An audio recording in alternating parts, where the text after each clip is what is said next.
So, good evening and welcome to Super League Raw Weekly. We have got, we can't see him. I don't know what's happened to it. We're having a bit of technical issues with Craig. He should be still there. I'm not sure if he is, but he is supposed to be with us. But anyway, while he's sorting that out, good evening to Reggie. Good evening to Steph. Good evening. How are we, well? Gents, are we well? Good evening. All the best for being on weekly. Absolutely. Craig's logging out and logging back in. So whilst he's doing that, we've got a few shout-outs to do. And, of course, as I always do at the beginning of every show, every week, you know your job, ladies and gentlemen. Don't forget to like, comment and subscribe to Super League Raw. Make sure you let everybody know that you're watching the best build-up to the grand final online, independent, of course. That is what we'll be doing. Good evening to a few of our members. Josh Grimes is in the chat already.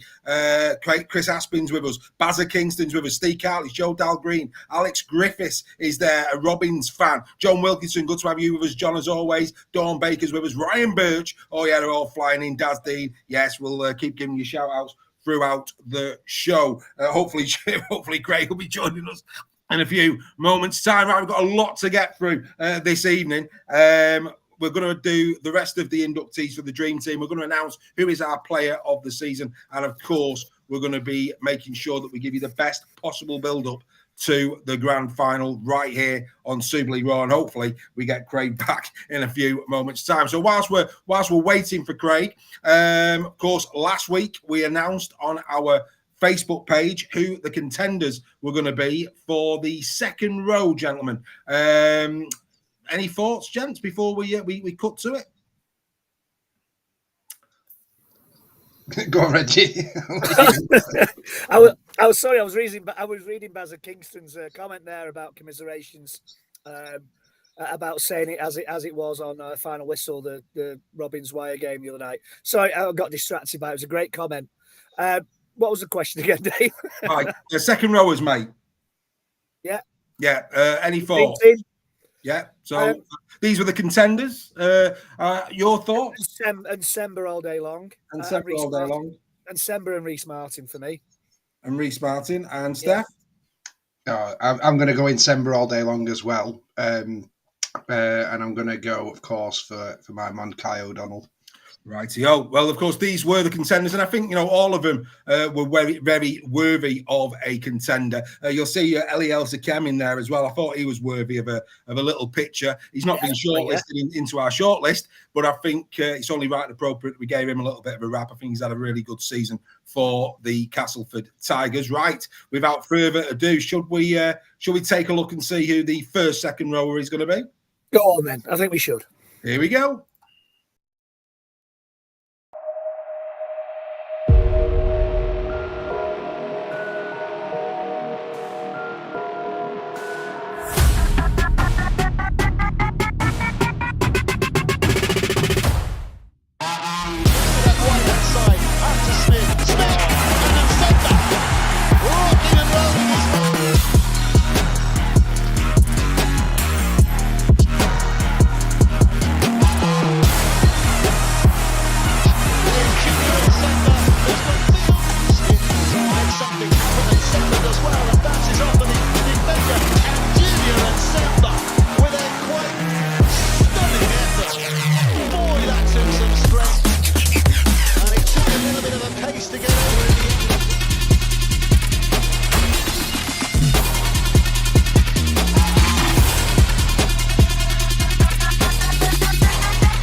So Alex Sharp saying the first one has come as a bit of a shock. I think we've got Craig back. I think he might be a little ironic. I think he is.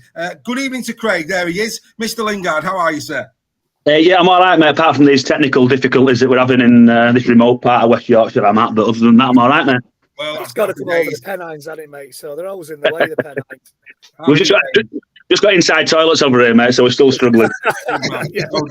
Well, like I say, we've just announced that Junior Insemba is our first pick in our Dream Team. We always do our own Dream Team. We're doing the final inductees tonight. And while statistically, because we'll get into the other second rows in a moment, while statistically, you might not stack up in certain areas against others, I've always said they're there for guidance. Our eyes tell us different. This young man this year has gone up against some very experienced bruising back rowers. And he's attributed himself well a breakout year without any question whatsoever. And as Craig's just got in, let's ask him first. Craig, when are you signing junior in December for Castleford, mate? I'm sure. Yeah, it'd be nice, mate. It'd definitely be nice. But no, I think he's having an outstanding year this year. I think we're going to have tied him down to a long-term contract as well. Whether that's because they'll expect him to see that deal out or not, I don't know. But I guess it safeguards them a little bit for the future. And there's, I guess, the potential transfer fee there for what I think will be an inevitable move to the NRL, whether it's in 2 years' time, 3 years' time, whatever it might be. I think if it carries on going the way that he's doing, then it's obviously going to be over the NRL at some point. Yeah, well, you're on that type of endorsement. You'll be coming in for the same amount of abuse that we do from Wigan fans. We've been standing for the NRL all season, mate. Is what we would say. What you didn't see because you were still logging in at the time is we actually put on the graphic Ellie El-Zakeem, shortlist of contenders. Obviously, Junior's got the first spot. Announced yesterday that he's going to be going home. Lost for that. He was a find. He's played brilliant for you, hasn't he? Yeah, it's been great. As He's played. I think he played every game for us for us this year. So he's been, I guess the markets that we were scouring at the start of the season with the budget that we had. There's some that are going to be a success and some that aren't going to work out for you. And we've had that this year. And I think certainly Ellie's been one of them finds for us this year. He's I think a bit of a shock when he first come over, and it were cold and it were dark and it were wet and it were windy and it never seemed to stop raining in pre-season. I think he had a bit of a massive shock and wondered where he'd come to. And I think the key turning point for Ellie this year when his roommate went home. Unfortunately, Charbelly had to go home because his father passed away, and that left Ellie pretty much on his own and isolated a little bit. And that community where they're both from, it's all pretty much family orientated. And he's asked for a release from his contract just to go on be close to his family. He's not. There's no other reason. He's not wanting to get out because he wants to go to another club. He just wants to be home close to his family. He's had 12 months over here and he's experienced life away from his family and in a different environment. And he goes back with our best wishes, and obviously we would have loved him to stay, but it's there's no point keeping a player here if he's not going to be happy. Let's let him get off and get home and be back close to his family.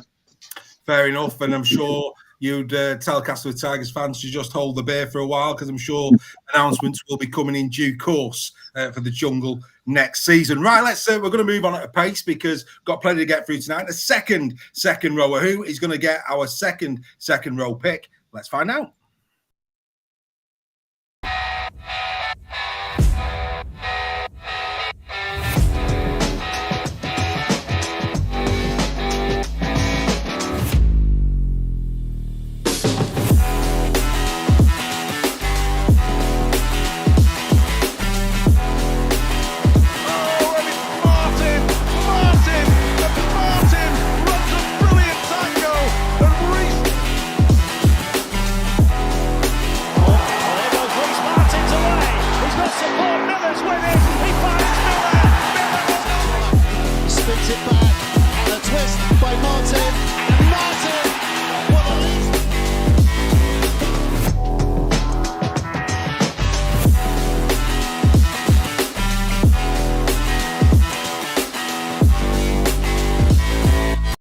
So there you go. It is Reece Martin who gets the second rower spot in the Super League Raw Dream Team. There's a lot. Don't worry, you're thinking if this is very similar to the actual Dream Team Super League pit. There are a couple of changes on the way. We're doing props and centres tonight as well. But Reece Martin, 27 appearances this year for the Leeds Rhinos, 10 tries, 6 assists. We haven't took into account his goal kicking, which once again has been exceptional and will benefit the Robins next year. 73 tackles, 14 clean breaks, 37 offloads, 714 tackles. He does it well on both sides of the ball, it has to be said. 393 carries for 2,880 metres, 7.33 a carry. Greg, you got it spot on. It's Reece Martin, mate.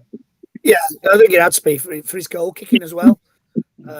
He's been pretty decent with his boots as well. And going back to Nsemba, you've got to remember a couple of games, Nsemba's played at prop as well. So that's pretty impressive for a kid of his age. But going back to Reece Martin, I think he's turned a few games for Leeds this season. He's been the difference a lot of the time when they were having a rough time of it. I think Reece Martin was always the one that was carrying the team forward. especially when, injuries to Cameron Smith and things like that. I think he's actually carried the Leeds performances a lot of time this season. We were stunned, weren't we, when he wasn't their player of the year? We found that very odd indeed.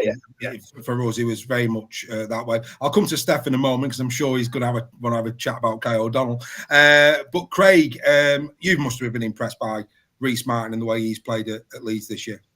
Yeah, definitely. I think he's been consistent wherever he's been over in the UK, and massive sign, I think, for KR. And I think if there's any weakness that KR have had this year, it's the goal kicking. There's been a number of games this year where goal kicking's maybe let them down a little bit, not in terms of results, but in terms of putting points on the board, I guess. And that fills that hole that they need, I guess. So yeah, I think Reece Martin's had a massive season, real good season. He gets that reward for a move over to KR. I think.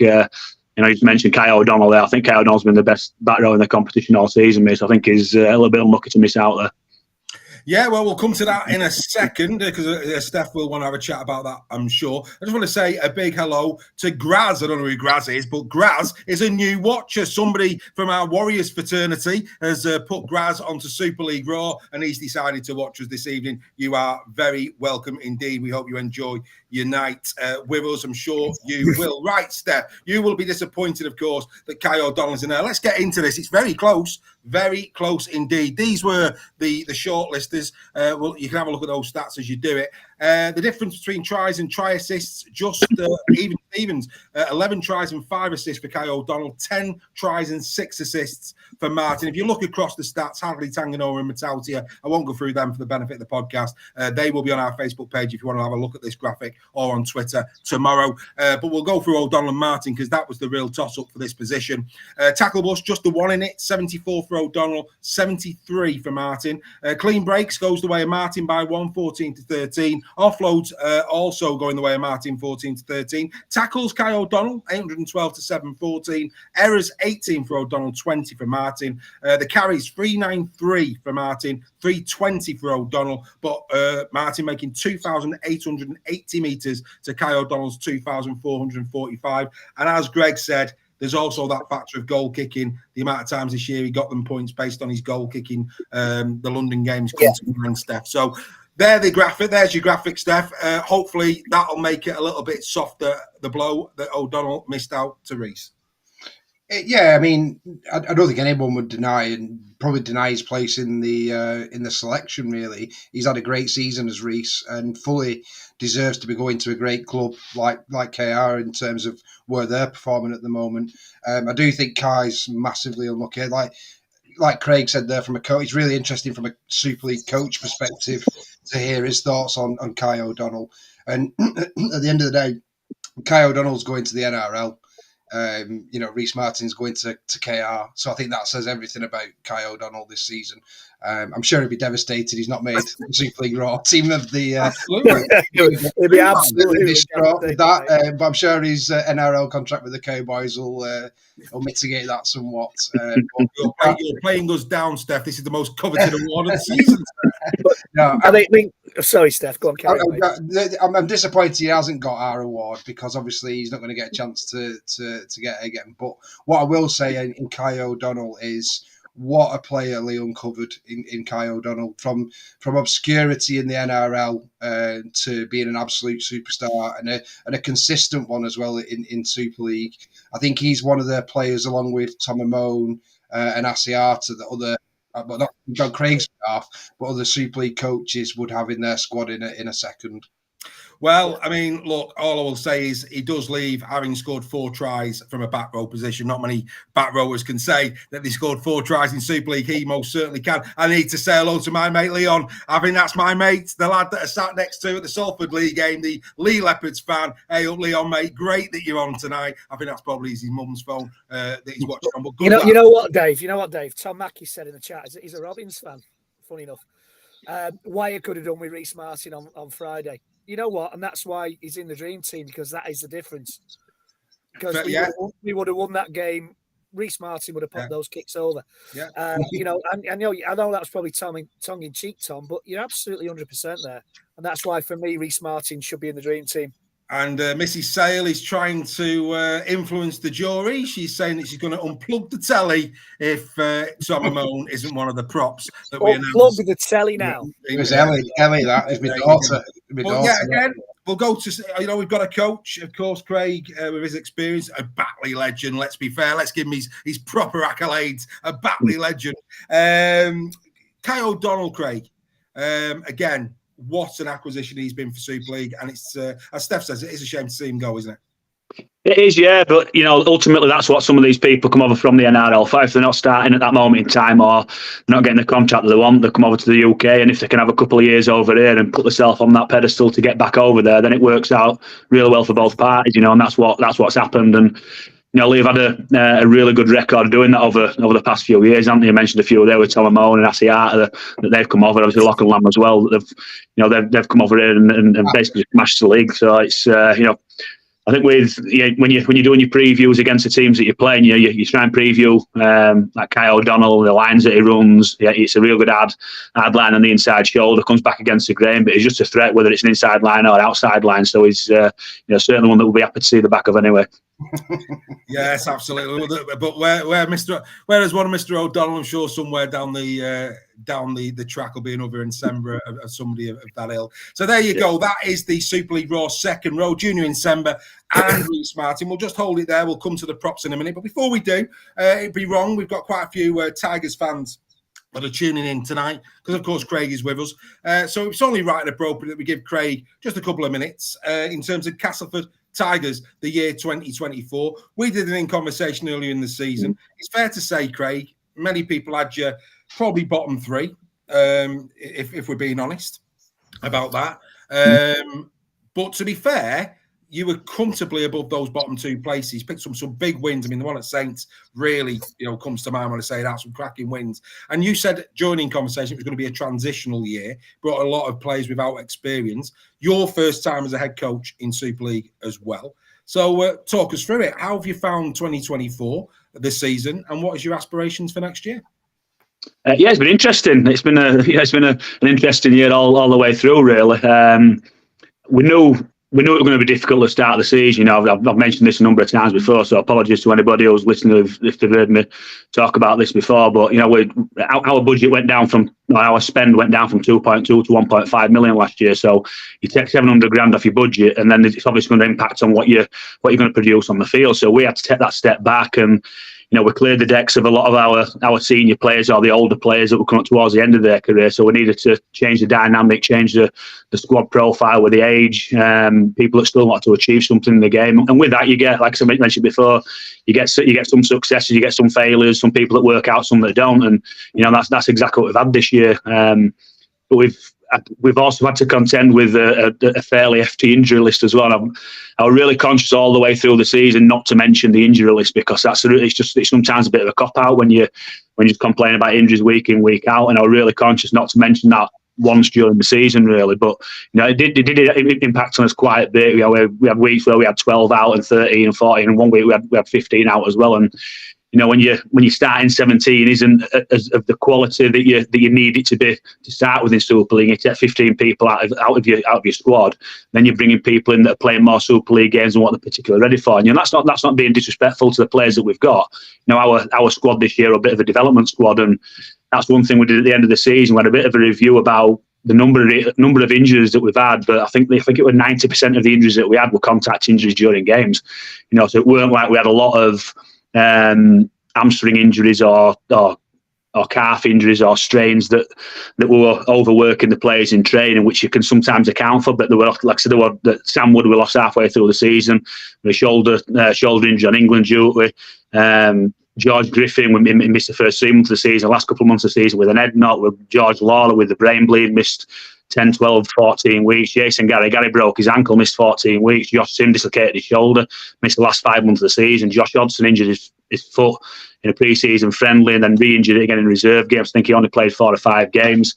Alex Miller had a great season for us this year. He missed the first 2 months of the season with the MCL injury in pre-season. Paul McShane with his recurrence of his arm injury, he missed probably 3 or 4 months of the season. Sam Hall injured his shoulder in the Salford game, missed the last 2 months of the season. Muzzin Mustafa did his PCL, missed 3-4 months of the season. So a lot of them injuries the contact injuries that you can't really control. So we've had to adapt and work around that as well. So it's been a learning curve for myself, a learning curve for the coaching staff, and I guess a learning curve for the players that are coming in. People like in his senior that have never played week in, week out before, never had a starting place in the side, and it's it's difficult. It might not seem too much, but when you're not used to playing week in, week out, and then you're training 3-4 times a week, and then you're playing 27, 28 games like in his seniors played this year, played all the cup games, all the league games, and he played 29 games in total, as well as the pre-season friendlies. He's never done that before. So I think we saw a lot of fatigue maybe in the last 4 or 5 games of the season with some of these younger players not used to, not being battle-hardened of playing week in, week out. And I think we saw that bit of fatigue and inexperience in the players towards the end of the season. But that'll stand us in good stead, hopefully, for next season. And we said at the start of the year, it was year one of a 3-year plan. At the end of that 3-year plan, we want to be challenging for a top 6 spot. So it's just because year one's done doesn't mean so that we're now going to definitely challenge for top 6 next year. It's about that progression and going step by step rather than jumping too far forward, because we've not got a bottomless pit of money where we can now go out and bring X, Y, and Z in from Super League clubs or from NRL clubs. We've got to develop the players that we've got and hopefully improve the quality of our starting 17, which is what we're looking at doing now behind the scenes. Brilliant, absolutely brilliant. And there's a lot of love for you, Craig, as well, from the people who watch us every week, saying what a great job you've done and wishing you all the best for next year. Alan Clegg is actually calling you Mr. Batley, so there you go. He's in the chat saying that. I've been called a lot worse, mate. Well, not on here. I'm going to get to all the members are waiting for, and even Greg and Steph are waiting for. I'm going to ask you. Somebody's put it in the chat, so I'm going to have to put it in there. What I would say is, in fact, let's do that now. I can't actually see it. Let's do that now. So when you brought in Tex Hoy, it's fair to say, go back into the archives.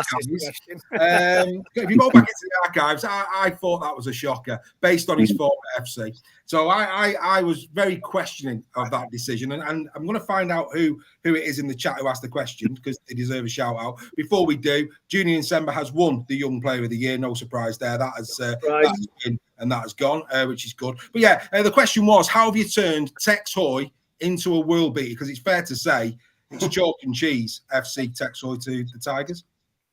There's no magic formula for it. It's just working out what works for players. Tex is one of them players. When I spoke to him before he signed, and I wanted to find out why it weren't working at FC for him. What he felt he needed, what he weren't getting there, and he were really respectful of FC, and he just said it was one of them things that he signed under a different coach, did Tex, and it didn't work out with Tony Smith, and a bit of a clash there between them two. It didn't quite work out for them, but like I say, we're really respectful of FC, and he just wanted to come and play rugby. And I think we just took the shackles off him and just said, just go and play a normal game. We're not going to tell you what to do. We're going to give you that little bit of blueprint. This is how we want to play. This is how we want to attack. But we want you to come and just express yourself. So we didn't put any expectations on him whatsoever. We just wanted to just chuck him out there and let him have a crack. And fortunate for us, I think it was his first touch of the ball when he on his first game, and he broke through and we scored a try under the sticks. And then I think from there, that just gave him that little bit of confidence that he got the ability that we all know that he had, that had just not been maybe shown this season. Well, there you go. And it was Alex Griffiths. Nice one, Alex. Great question, that. And again, Tom Mackay, another Super League Royal member. Hello, Tom. Got himself away from a toxic environment, picking up on what you said there about FC. Right, Steph, you want to ask Craig a quick question, mate? Yeah, just on recruitment and stuff, Craig. The season didn't start off brilliantly for you, but obviously you lost a great player in Broadbent who's gone on, I think, and done wonderful things at Hull KR. But you got 3 players back. Do you think that was a turning point in your season in terms of getting those players in? And do you think that they had a really big impact on? A lot of people were right. I had you finishing bottom this year, mate. I'll not but you proved me wrong and done an amazing job. But not from your coaching perspective, because I think at Batley you were great. But do you think that those signings have really helped you in terms of getting above that bottom 2 position? Yeah, I think so, mate. I think it may be a little bit of a strange decision at the time, maybe from outside looking in, that we allowed Jack Broadbent to leave when he was, I guess, last year he was one of the shining lights in a pretty poor season that Castleford had. But we were looking sort of long term, that we'd got the expectation that Jack was going to leave at the end of the season anyway, and we needed reinforcements at that moment in time, and it meant that we could get Tex Hoy in, it meant that we could get Corey Hall in on loan, and meant we could get Louis Senior in as well. And again, Louis Senior is another one as well. He played 3 games and he missed the rest of the season, so another one that we lost. But I think certainly at that moment in time, it just allowed us to just to bulk a squad out a little bit, because we did have quite a number of injuries and we just needed a little bit more quality. So we saw it as losing one player and bringing 3 in, which I think certainly helps in that little bit of a period. Louis Senior, I think, scored 3 or 4 tries in the 3 games that he played, so he's shown that he's got that bit of quality. Corey Hall, I think he had some great games for us. I think he had some ordinary games for us as well, but it certainly strengthened, gives us a little bit more strength in depth. And obviously Tex coming in, we've seen what Tex done, and he just gives a little bit of a different dynamic at fullback from an attacking point of view as well. So at that moment in time, like I said, it might have looked strange from outside looking in, but it sent the right thing for us to do at that particular time for Castleford. Yeah. Well, Alex Gibbs in the chat selling Gary Dixon to become a member. It's only a few quid a month and it's well worth it. And I think somebody said they're going to miss it. You don't have to miss it. We're going right through the winter. Super League Raw Weekly will be here.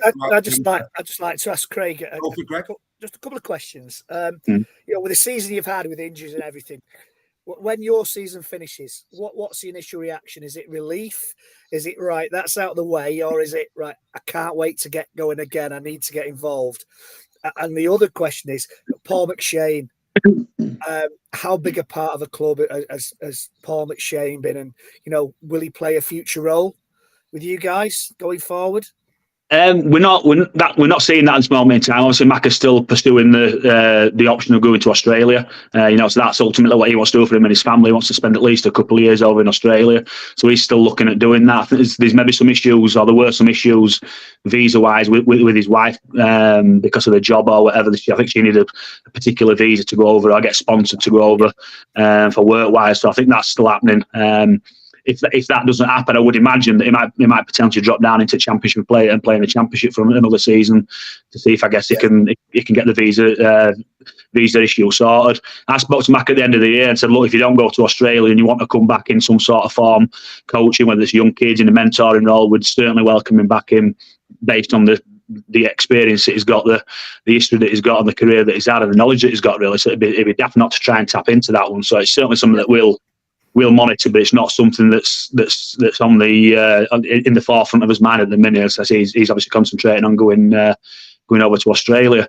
In respect to the season, I think because of where we were at the end of the season with the number of people that we got out, and I was quite pleased that the season came to an end, because you could see the fatigue within the camp. You could see that the players needed that bit of a rest as well. But there's also that excitement, because we had young players coming in at the end of the season. We had Jensen Windley coming in. We had Akim Medvedev coming in as well, and we also had Fletcher Rooney come in. So it was really exciting to see them guys come through, and certainly with Jensen play the last 5 games, and Akim and Fletcher coming for the last 2 games as well. So having 3 18-year-old kids that have come through our systems, playing them last couple of games together, that was really exciting for us for the future.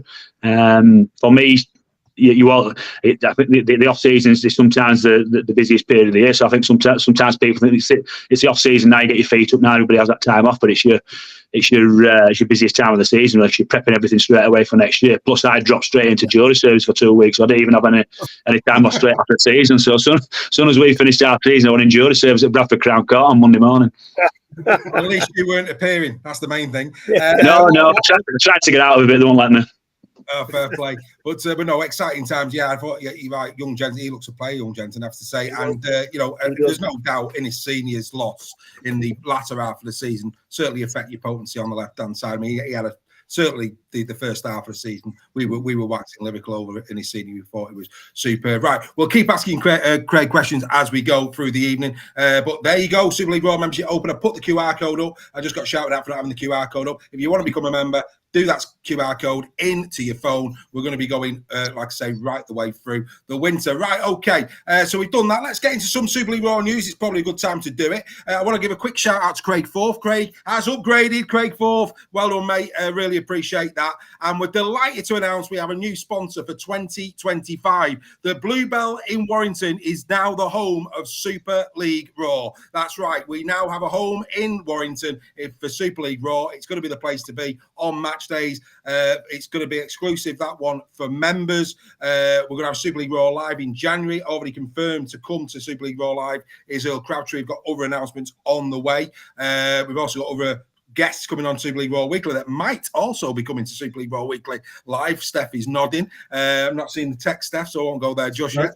Have we got it? Okay. So next week, we have got Derek Beaumont. Derek Beaumont is going to be with us for Super League Raw Weekly because he wants to talk about IMG. And, of course, he'll be giving us his perspective on the grand final. That's one not to be missed. Derek Beaumont next week on Super League Raw Weekly. And we're hoping that he will come to Super League Raw live in January at the Bluebell. The quiz nights, we're going to look at doing them from within the pub. So, yeah, you can still play online as always, but we will also have a live audience. That'll be outstanding. There's going to be a VIP area on match days, and I believe there's going to be special offers and things that we're going to be talking about that will be exclusive for members as well. Loads to announce on that, but really, really good news. Our first sponsor for 2025, the Bluebell Pub in Warrington, is now the home of Super League Raw. That's great news, isn't it? It is, because they do a fantastic pint of Guinness. They do indeed. They have a full repertoire of the finest ales. And on that note, good evening, ladies and gentlemen. We hope you've got your favourite beverage and that you're enjoying tonight's show. Right, okay. We're now going to go to the prop forwards. That's right. We're going to go now forward to the prop forwards. Who is the prop forward of the year? This was the shortlist that we put out there at the start of the week. There you go. Right. So should we find out who the first person's going to be inducted into the Super League Raw Dream Team? Love to. Well, all I'm going to say is, this one wasn't in the proper one. It's a disgrace.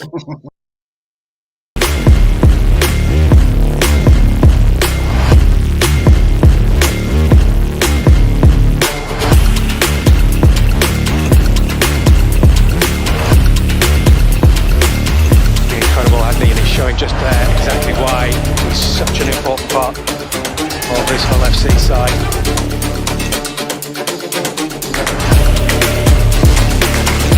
They go to the left side and for the moment he got that ball, there was only one thing gonna happen. Have it here.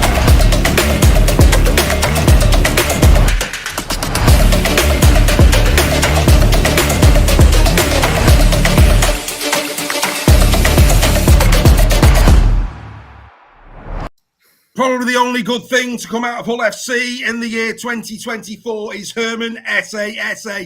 Ladies and gentlemen, for those of you who have not even gone in the chat and picked this man, dearie me, nobody holds a candle to this man's statistics down the middle this year in Super League. Nobody. Not a single prop. Forget your names. Forget your Vaughns. Forget all of those. No. Herman SA this year has been quite simply phenomenal. He's done his job. It's just a shame the people around him haven't done theirs. 24 appearances, 2 tries, 1 assist, 124 tackle busts from the big man, 3 clean breaks, 61 offloads, 638 tackles in D, 363 carries for 2,623 metres, a 7.23 metre average. This man is a beast. Craig, when this man came up against the Tigers, I think you were hiding behind your pillow, weren't you? yeah. Like you say, I think he's been a real shining light for Hull this year. They've not had a great deal to shout about with the season that they've had. It's been a difficult year for them, but I think certainly the way that he's not only the way that he's performed, but I think just looking from outside in, just the way that he's conducted himself as well. He's not sulked, he's not moaned. It certainly doesn't seem like he has. It just seems like he's cracked on and done what he needs to do. He had that little bit of a difficult period at the start of the season when I think a lot of people are falling foul of these new interpretations of what were legal and what weren't legal as well. We're picking up a few bans, but certainly in terms of props, I think he's been the outstanding one this season. And also in performing in an underperforming team. So I think the stats that he showed there, the offloads, the tackle bust, the second phase stuff that he creates as well, and he played quite a few long minutes as well. He weren't a 15-minute, 16-minute here and there. Sometimes you were playing full hours, 40, 50, 60 minutes at a time. So certainly developed his game as the season went on in terms of his minutes, but.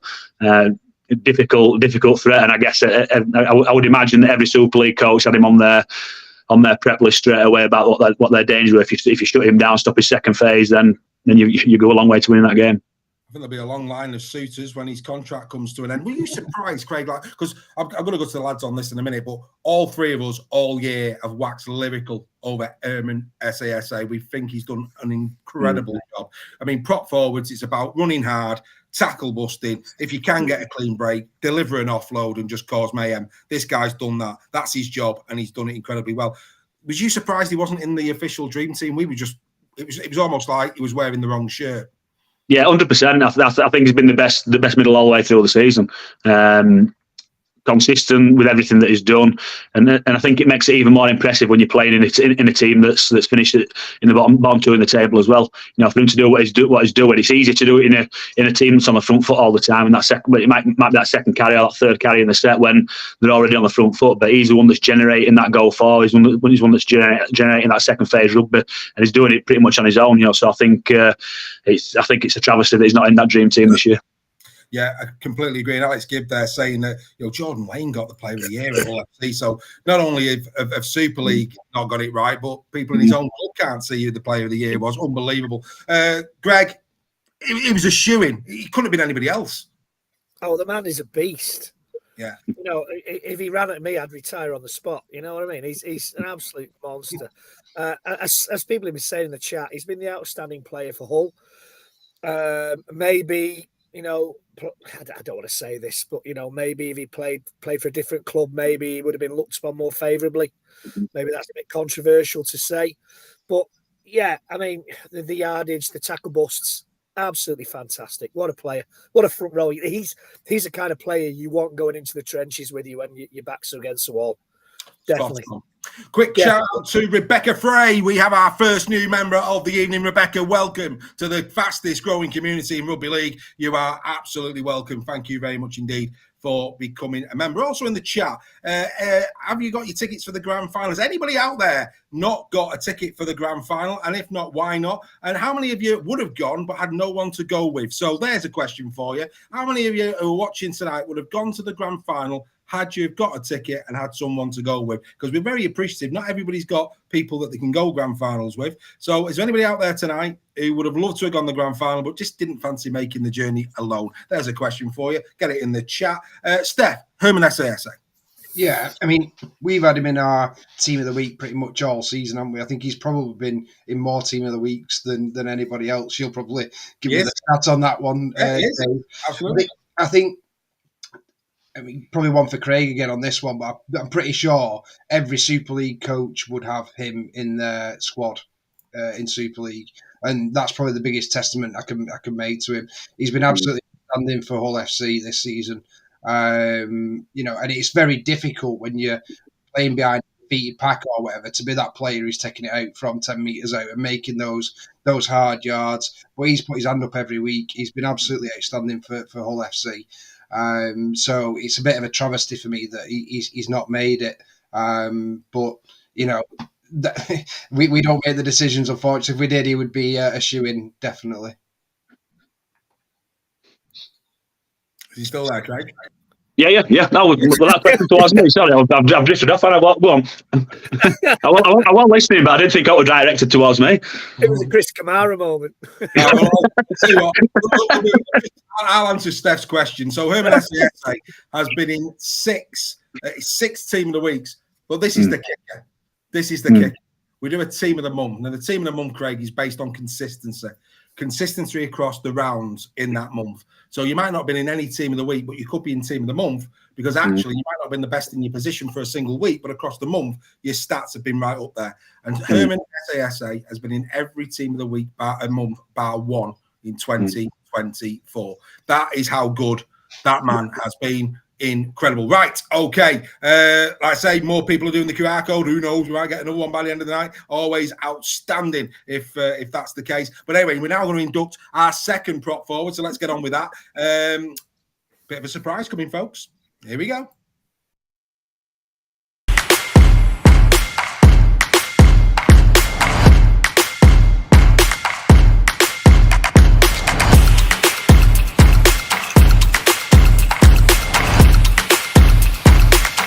The 40 points mark, over the top, taken by Whitbread, slides in to score.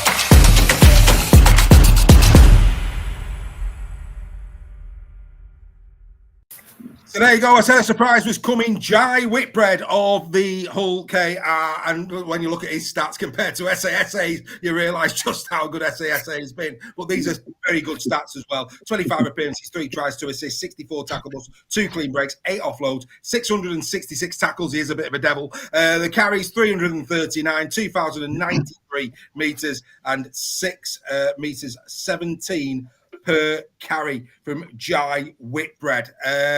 Before we go around the panel on this one, surprise, no Matty Lees. Unbelievable, absolutely unbelievable, that one. So we put a graphic up, if you remember, when Lees got the nod. The likes of Kennedy was in there, and there was some others that I think we put up against him.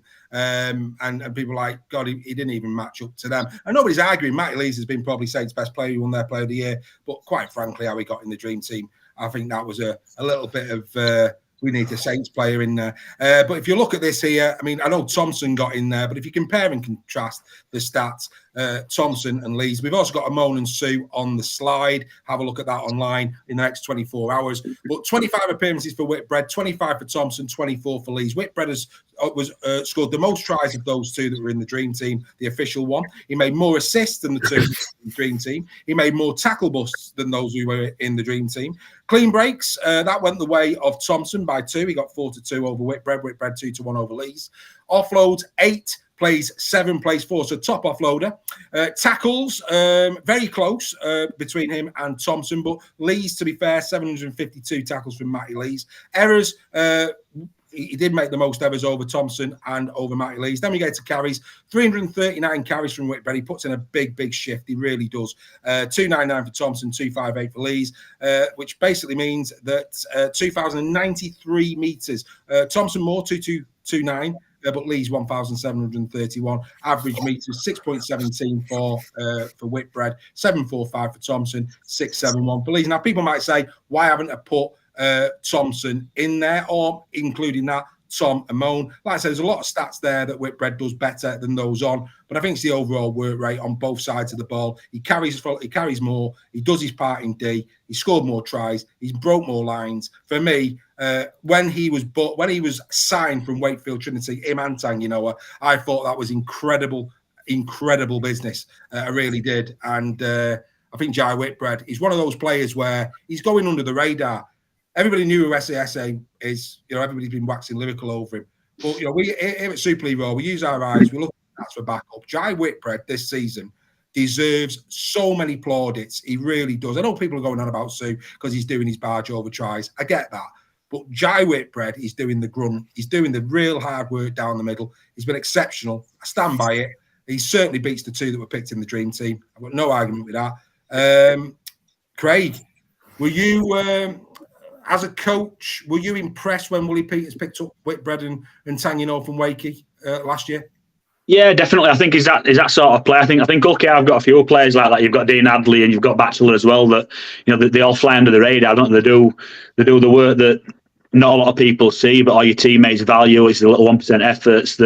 You're diving on the loose balls, the third man chop, the late retreats, all the hard work that I guess sometimes goes unnoticed. It's not a 15-yard carry or an offload or a 30-yard try or whatever it might be, but it's all the stuff that needs doing. It's all the clean-up stuff that need doing, and it's the stuff that's valued by your teammates and by your coach. And it's certainly something that I would imagine that Willie Peters is hanging his hat on, the effort-based areas that OKR have been really good at this year. So not surprised that you picked him.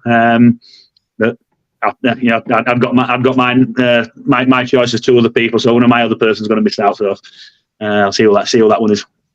Who's that? I got Tom Amon and I got Jesse Sue in there as other two. They were my other two.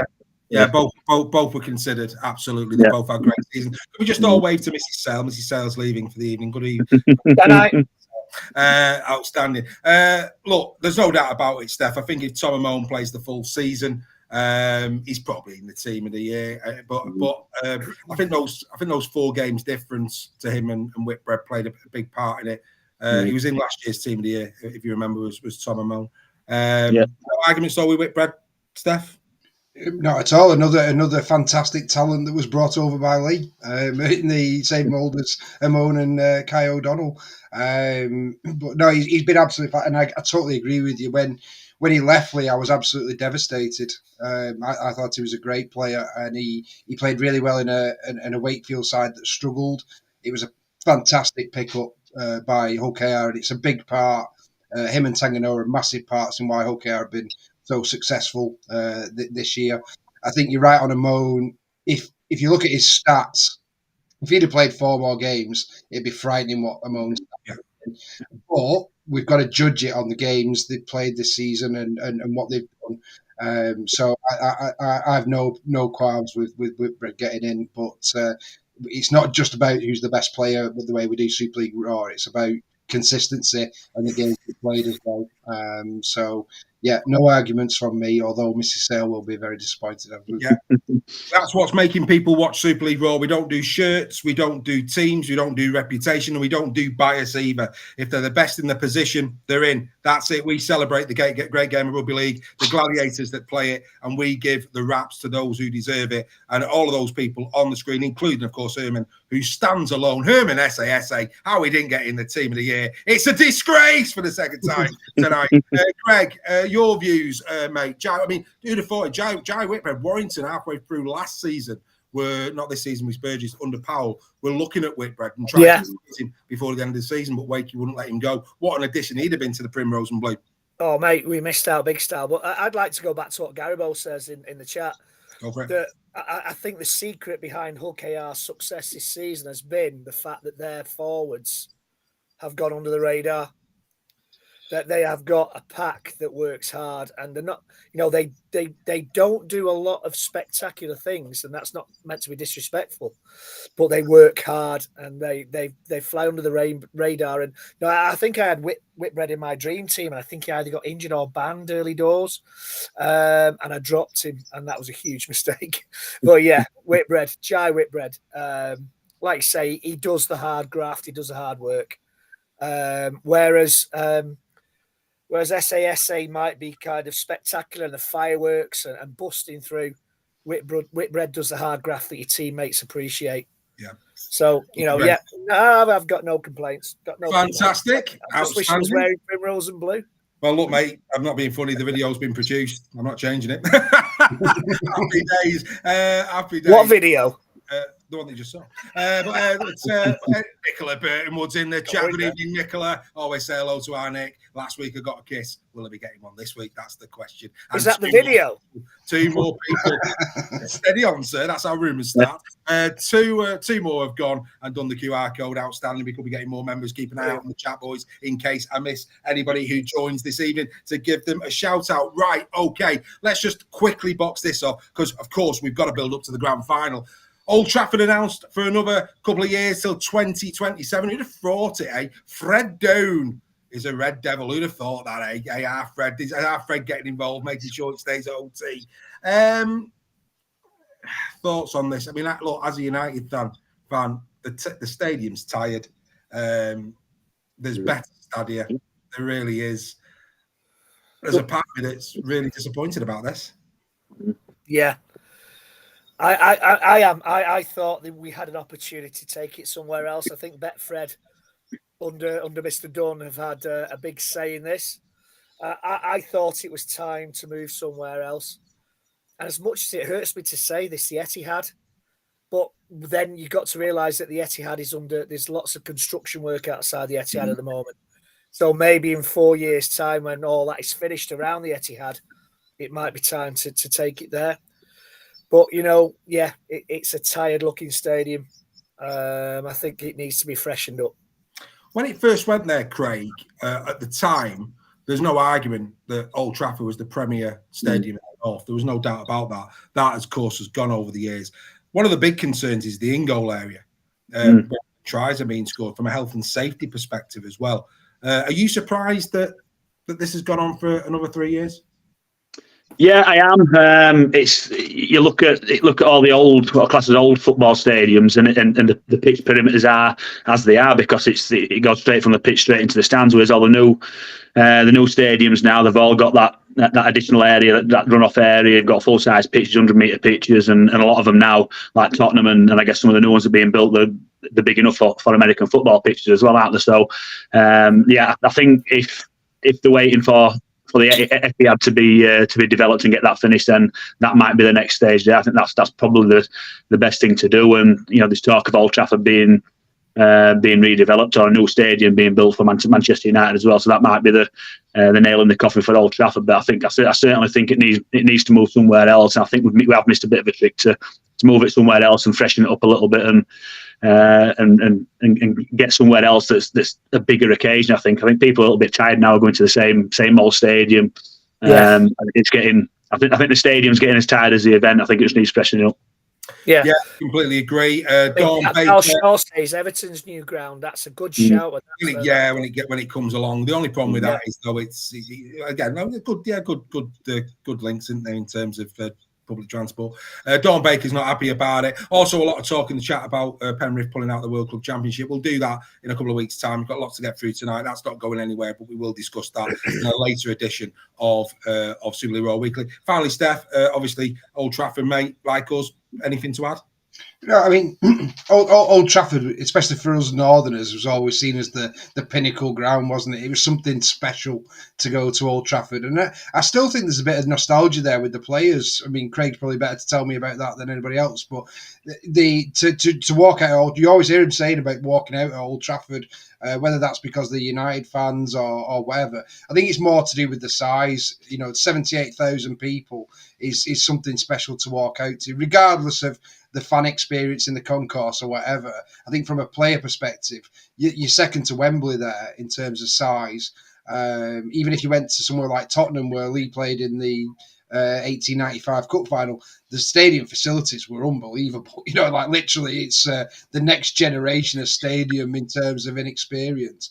But from a player perspective, to walk out at 78,000 at Old Trafford is special. And even if you go to somewhere like Man City's ground, it's still not got that size. So that's the only thing I've got in terms of Old Trafford. Now, obviously, there's big plans for Old Trafford in terms of redeveloping it. Whether that'll be done by the time the next contract comes around, who knows? But it's looking that way. They're on about building a £2 billion stadium there and a big facility. So let's see what happens. But I think we can accommodate a leaky roof for a couple more seasons. Well, and let's be fair as well. Attendance looks like it's going to be a belter at the weekend. It's going to sell out. It's going to sell out. Yeah, that way. It does look the way. And on that note, the members, of course, we put it out there. There's quite a lot of us going together on Saturday. I've, of course, got the tickets still. They're going to be coming out to your mobile phones in the next couple of days' time. And what I'm going to do is put a full itinerary. Basically, for those who wish to join us, remember, if you're sitting with us in the stadium or not, it would be fantastic. I've had a lot of messages from people who have already got the tickets but want to know where we're going to be. So this is where we're going to be. We're going to be in the Piccadilly Tap. As you come out of Piccadilly Station, on your right-hand side, it's a couple of units along Piccadilly Tap. They do I think it's over 100 ales. It's a cracking little pub, straight off the train, straight in there. Mango Unchained is one not to be missed, is it, Greg? In there at 1:30, my train gets in, so I'll be in there for about 1:45. We're going to have a couple of beers in there. Then we'll get the tram down to the stadium. We'll take a consensus of opinion as to when we leave to go to the stadium. Then we'll go and watch the game, and then we're back into Manchester after, back to the tap for a couple of beers and a discussion about the game. You're more than welcome to come and join the Super League Raw family. Even if you're not a member, come and join us at the Piccadilly Tap, and who knows, you might enjoy our company so much you might actually become a member. So make sure that you do that. Right, we've got to get through so much here. We've got to do the dream, finish the centres off, then we're going to do the Player of the Year, and then we've got to do a big preview for the grand final. So we've got to get through this pretty quickly. So let's now get inducting the centres. These were the short lists for the centres. Of course, we know that it was McDonald and it was Wardle, if memory serves me right, in the official Dream Team. They're the ones who got the nod. So there you go. So let's get into it. Let's just get straight into it. Who has got the first centre position? It's this man.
So, Alex Sharp disappointed that it's Jake Wardle because we're not surprising him enough. No, we're actually giving it to people who deserve it, Alex. We're not like other publications, sir. But yeah, Jake Wardle, he's back-to-back Dream Teams now for Super League Raw. We had him in our Dream Team last year. He's a Rolls Royce of a centre. Let's be absolutely clear on that, ladies and gentlemen. It's no surprise that Liam Marshall, who's on his outside, is the top try scorer in the league. Such is Wardle's quality. 26 appearances, 9 tries, 15 assists, 80 tackles, 20 clean breaks. He's got a bit of pace on him, this boy. 8 offloads, 309 tackles, 243 carries, 2,388 beautiful metres at 9.83, nearly 10 meters a carry. I mean, that's going some by any standard. If you played 26 games and carried the ball for 243 times to get there 10 meters a carry, that is going some, gentlemen, isn't it? Let's be honest about that. In the interest of time, because we've got to do a big build up to the grand final, 1 minute each maximum. You're on the clock. Greg, I'll start with you. Any arguments we want? No. I was going to say he's the closest thing to Paul Newlove I've seen. Paul Newlove was the best centre I've ever seen in my lifetime. And he's pretty close to Paul Newlove. Knowledge, sir. Knowledge. Craig, your thoughts on Jack? On Jake as well. Jack's his brother. Jack. I'd agree. I'd agree with Paul Newlove as well. Probably the best that I've seen live, and I used to watch him every week. But I think the mark of a good centre is not how many tries they score as well, but the amount of tries that the people outside them score and how many assists they get. And I think when you start seeing just shown there, I think it's clear that the people outside him, they benefit as well, don't they? So I think he's a massive talent, and I think certainly one that Wigan will be looking to keep hold of for a number of years to come. Absolutely. And Steph? Well, I'm going to disagree with Reggie and Craig. The best centre we've seen is Jamie Lyon, 100% on that one. But Paul Newlove was fantastic. Okay, let's quantify that. English centre. I'll give you English centre. I'll give you that one. But no, Wardle's been amazing. Really good this season. No arguments from me whatsoever. Fair enough. Fantastic. So, in the interest of time, let's now find out who is going to be his partner in the official Dream Team. It was Nelly McDonald. Alex, get back on your chair.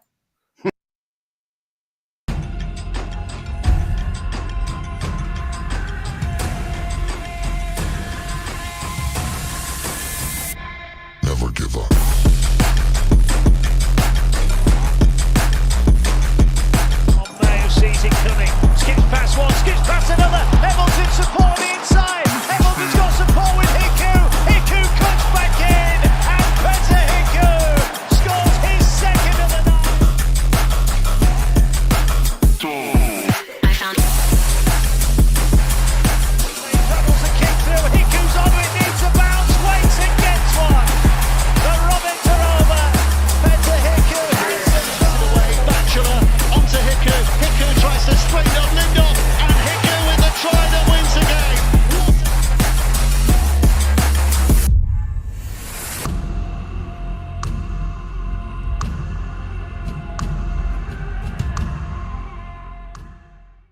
If you're listening to the podcast and you want to watch the inductee videos, they will be uploaded onto our YouTube channel tomorrow. And before we go through Mr. Hiku's stats, ladies and gentlemen, I mean, let's be honest, the flick pass from Wardle that we saw in his highlight reel and that catch and pass from Hiku there, rugby league skills of the highest quality. Right, let's get into Mr. Hiku. Here he is, 27 70s, 15 tries, 13 assists, 104 tackle busts, 16 clean breaks, 21 offloads, 517 tackles in D, 333 carries for 3,693 metres, 8.45 a carry. How does that compare to Nene McDonald, who beat him to the Dream Team? Well, he scored 3 more tries. He made 10 more assists. Not as many tackle busts. Nene did 131 to Hiku's 104. He did, though, make more clean breaks, did Hiku, 16 to 14. Offloads went the way of McDonald. That would be expected, 48 to 21. In defence, though, 333 tackles, played 190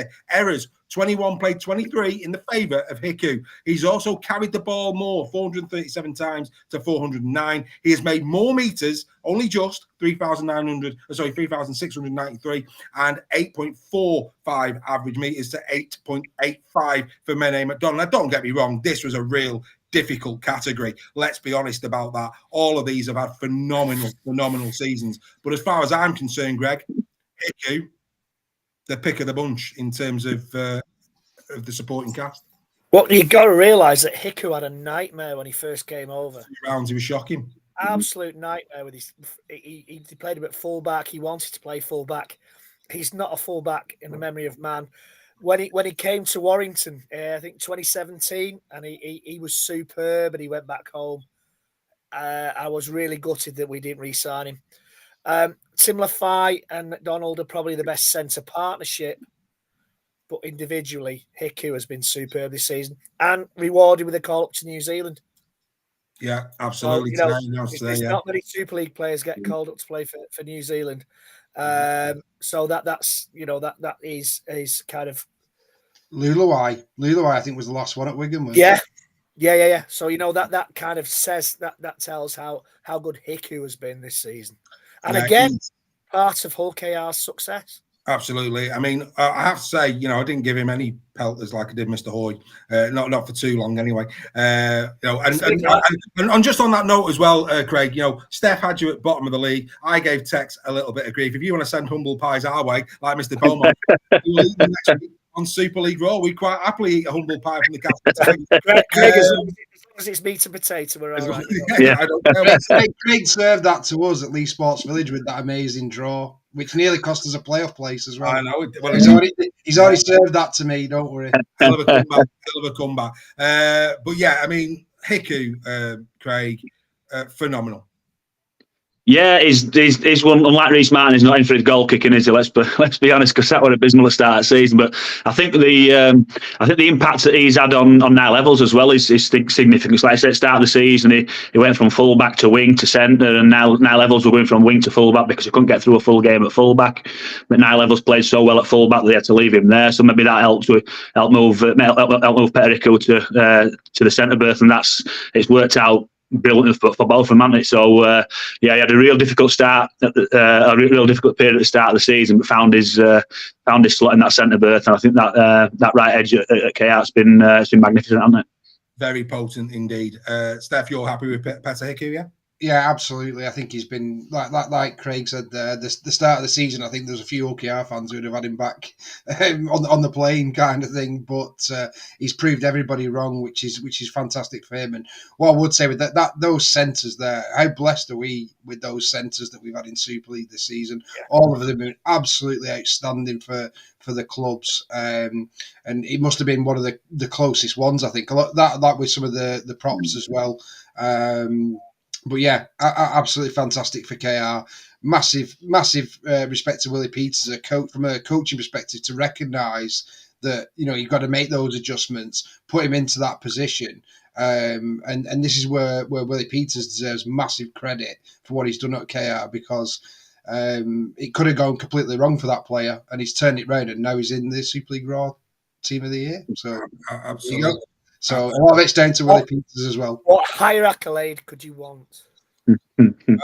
Well, there you go. But at the end of the day, we spoke, didn't we? I mean, obviously, we don't rather behind the curtain Man of Steel's done. But I mean, the bottom line is, in terms of the players that are in our team, yes, Nene McDonald scored heavily in the Goldthorpe and the Man of Steel because it was a 3-player shootout. Every game that Salford won, it was Sneed, McLafie and McDonald, and that elevated them up the ranking. Whereas, of course, other teams, they've got a plethora of players that all chip in, so they don't get as many points. Hiku, of course, being a good example of that. Look at the quality that's been in KR's team this year, because now in a few moments' time we are going to be announcing the Super League Raw Player of the Year. And on that point, look where Petter Hiku finished in the Super League Raw Trophy. He finished 3rd. That tells you everything you need to know. That tells you everything you need to know. Petter Hiku finished 3rd in our Super League Raw Trophy. So for Craig's benefits, of course, you don't know how we do this.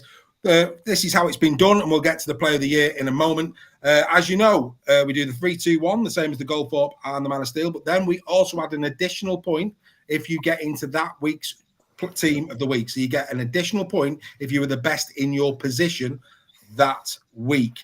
We also, of course, then allocate 2 points for a player who gets into the team of the month. And of course, if a player got player of the month, they get 3 points. So what we actually have is a recognition of players who played well in the week, players who have played well during the month, and of course, the overall winner as well. That is how we did it this season for the inaugural Super League Raw Trophy. First time we've done it that way. We think we've come up with a really good formula. Look at the players before we go to the player of the season.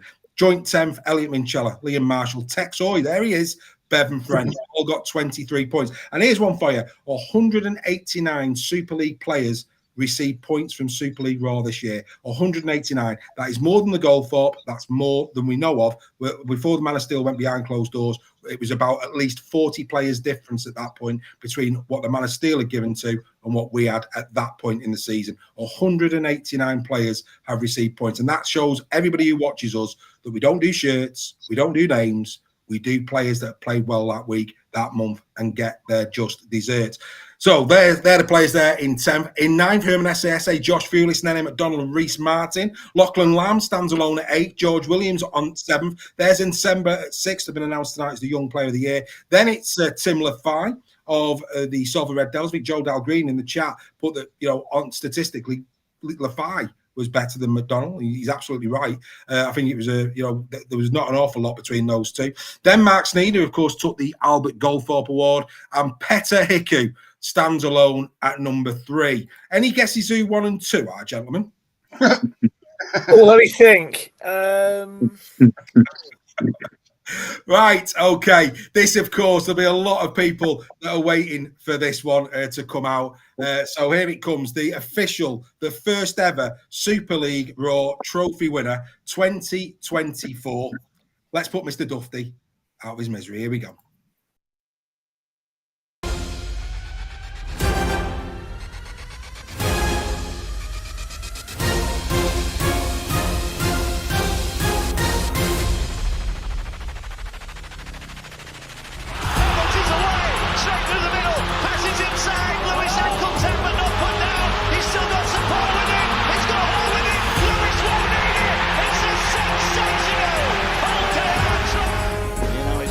Gone for the 40-20, and he's got the angle, he's kicked it. May puts it out to Lewis. Lewis across the line, runs away from Nicarima, and runs away from the ball. Magic Mikey strikes again. Finds Lewis. Lewis looking to get the ball away. Might not need to. Tackled. 5 out, gets up and goes again. Here is back Parcell. Parcell for Lewis. Lewis looking for a runner. One of them is Mikey Lewis, who's gone through the line. Still going Mikey Lewis. This is absolutely superb stuff from the youngster. And he scores the try. Army runners outside him. Here's Lewis. Lewis bumps off one. It's over. Brilliant. It's gone over.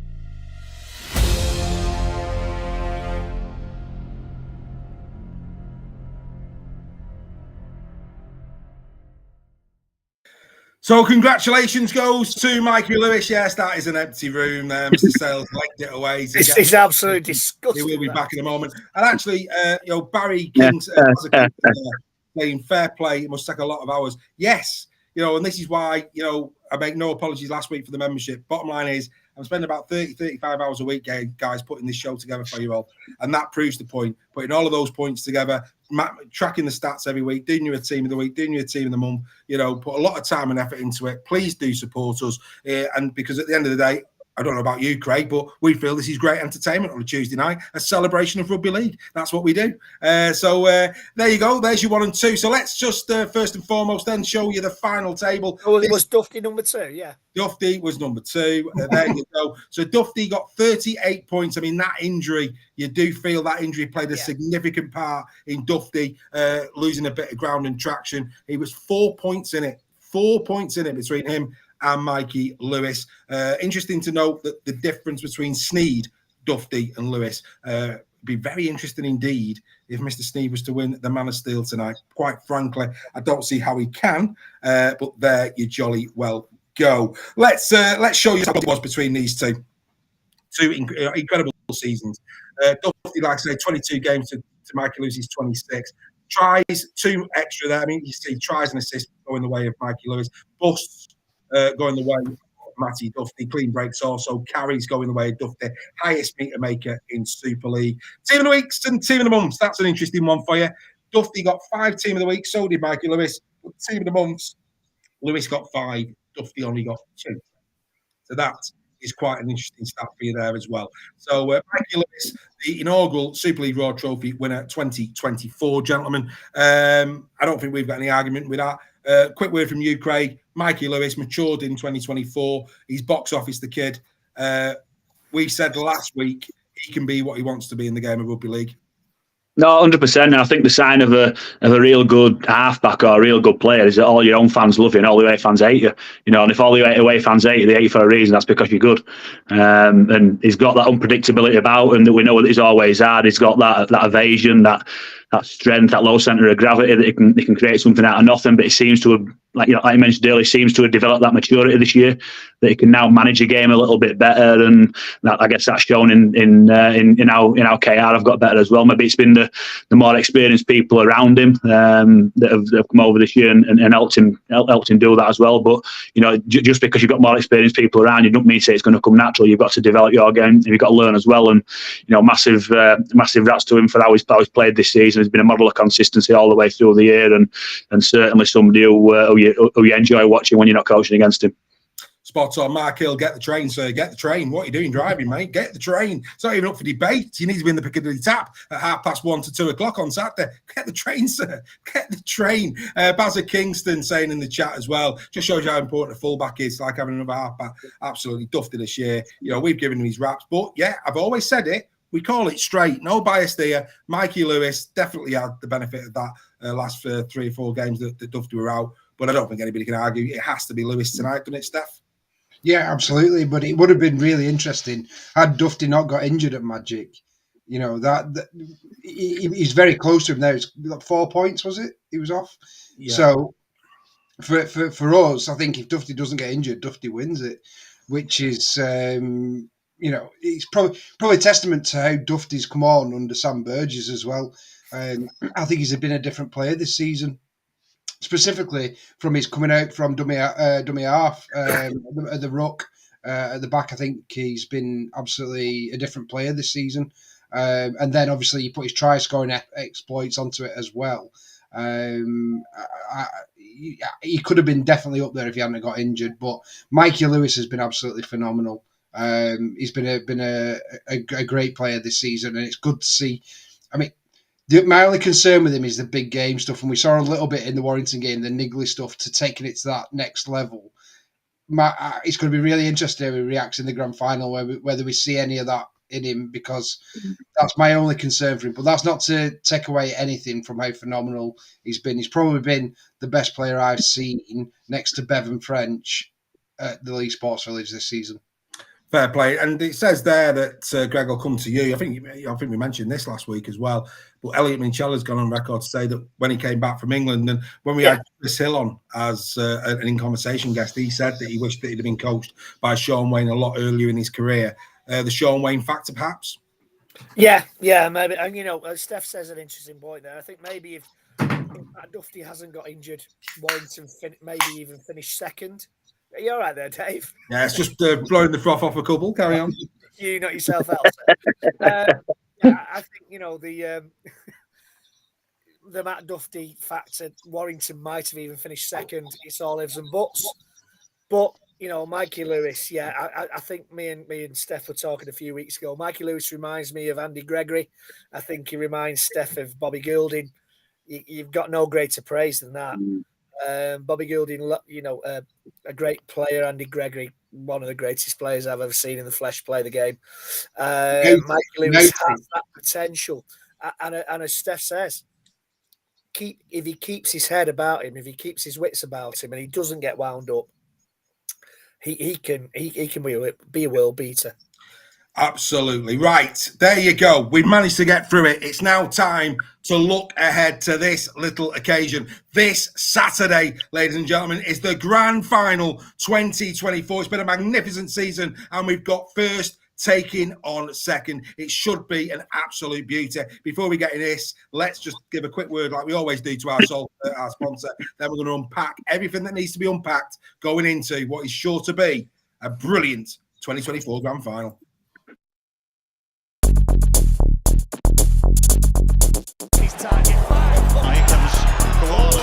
Love that crunch.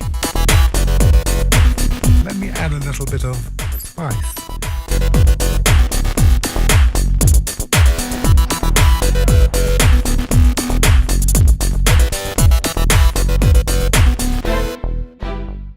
Yeah, they're going to be busy this weekend. Leaf Rugby League 3/4 on Facebook. If you like a punt on Rugby League, get over there. They'll be talking about all the hackers, all the accumulators, all the stuff that I don't even know what it means. But anyway, if you like a bet, get yourself over there. Go and have a little look at that. We have now come to the final game of the season. I'm buzzing. I'm ready. Come on. Oh, you can't beat grand finals, can you? This is outstanding stuff. We're going to be there with the Super League Raw community. Right. Spoiler alert. I asked in the chat, would you have gone to the grand final if you had a friend to go with?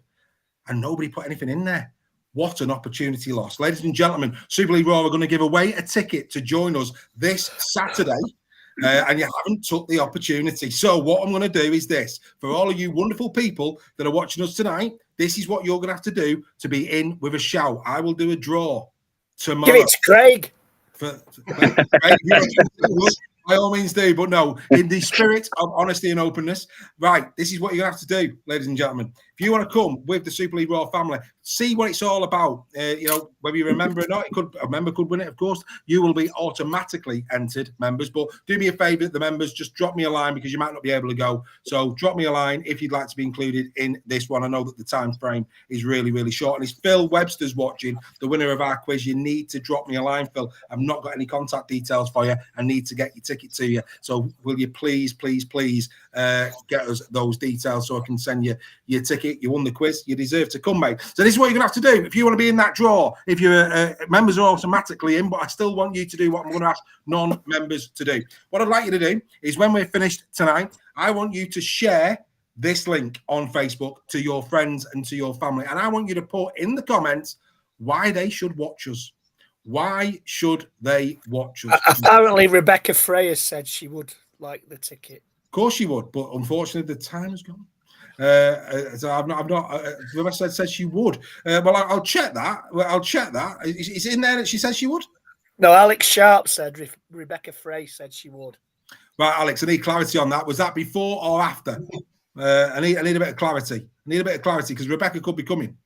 Working for you, Rebecca. I'm working for you. Yes, isn't she? Right. Okay. Well, hang on. Hold the presses. Rebecca might be coming. So we'll just let that play out. And if not, you need to write on. You need to like and share what you're watching on now. Why people should watch Super League Raw weekly every week. You could be coming to the grand final with Super League Raw. And don't forget, Phil, you need to drop me a line for your ticket. Right. Let's get in to the final. First things first. Let's get all the negativity out of the way right now. The eyes of the world are watching you, Mr. Kendall. They are watching you. We want no controversy in the grand final. None at all. Greg, how big is it that Mr. Kendall keeps his Clinton cards in his pocket? Yeah, you know what? Yeah, come on. I think he will. I really do think he will. I think the grand final is a massive stage, and I really, really hope that we're talking about the two teams. As I said on Final Whistle, maybe some of the shine was taken off Hull KR's win because of what had happened, and that's unfair on Hull KR's performance. And I really, really hope that the team that wins it because they play the best rugby. That's all we can ask for at the end of the day. It's a showpiece. It's the pinnacle of the season, so let the teams do the talking on the pitch. Well, Carl Smith's saying that Craig won't comment about the refs, and of course he probably won't. He probably won't. Oh, well, I always get myself into trouble, mate. I don't mind commenting. So, I mean, what we don't want to see, Craig, is and look, Greg and I are Warrington fans. We believe that KR, no issue with the KR being in the final. These things happen in the game of rugby league, but for us, that was not a try.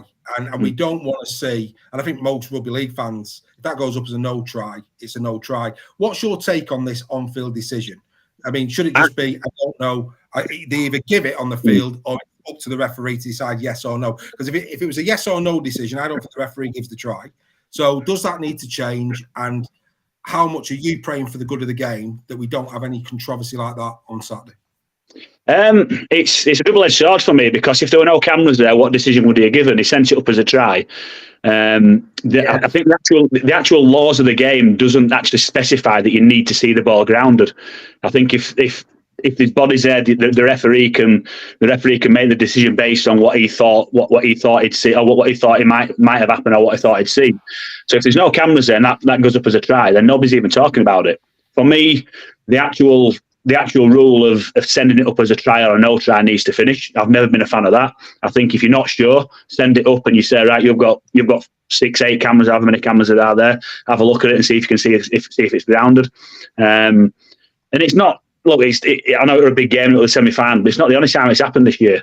So we can't just focus on one. We can't just focus on one game and say, that's ruined the season, because it's happened probably a dozen times this year in other games, but because it's game 2 of the season or game 8 of the season, it doesn't really matter a great deal. But in fact, it might have mattered on league positions, it might have mattered on wins and losses. So for me, just because it happened in a semi-final, we can't sit and cry about the decisions that are being made. It's been the same all the way through the season. I know you mentioned let's not have any cards, but we can't change the rules because it's final. We've had the same rules all the way through the season.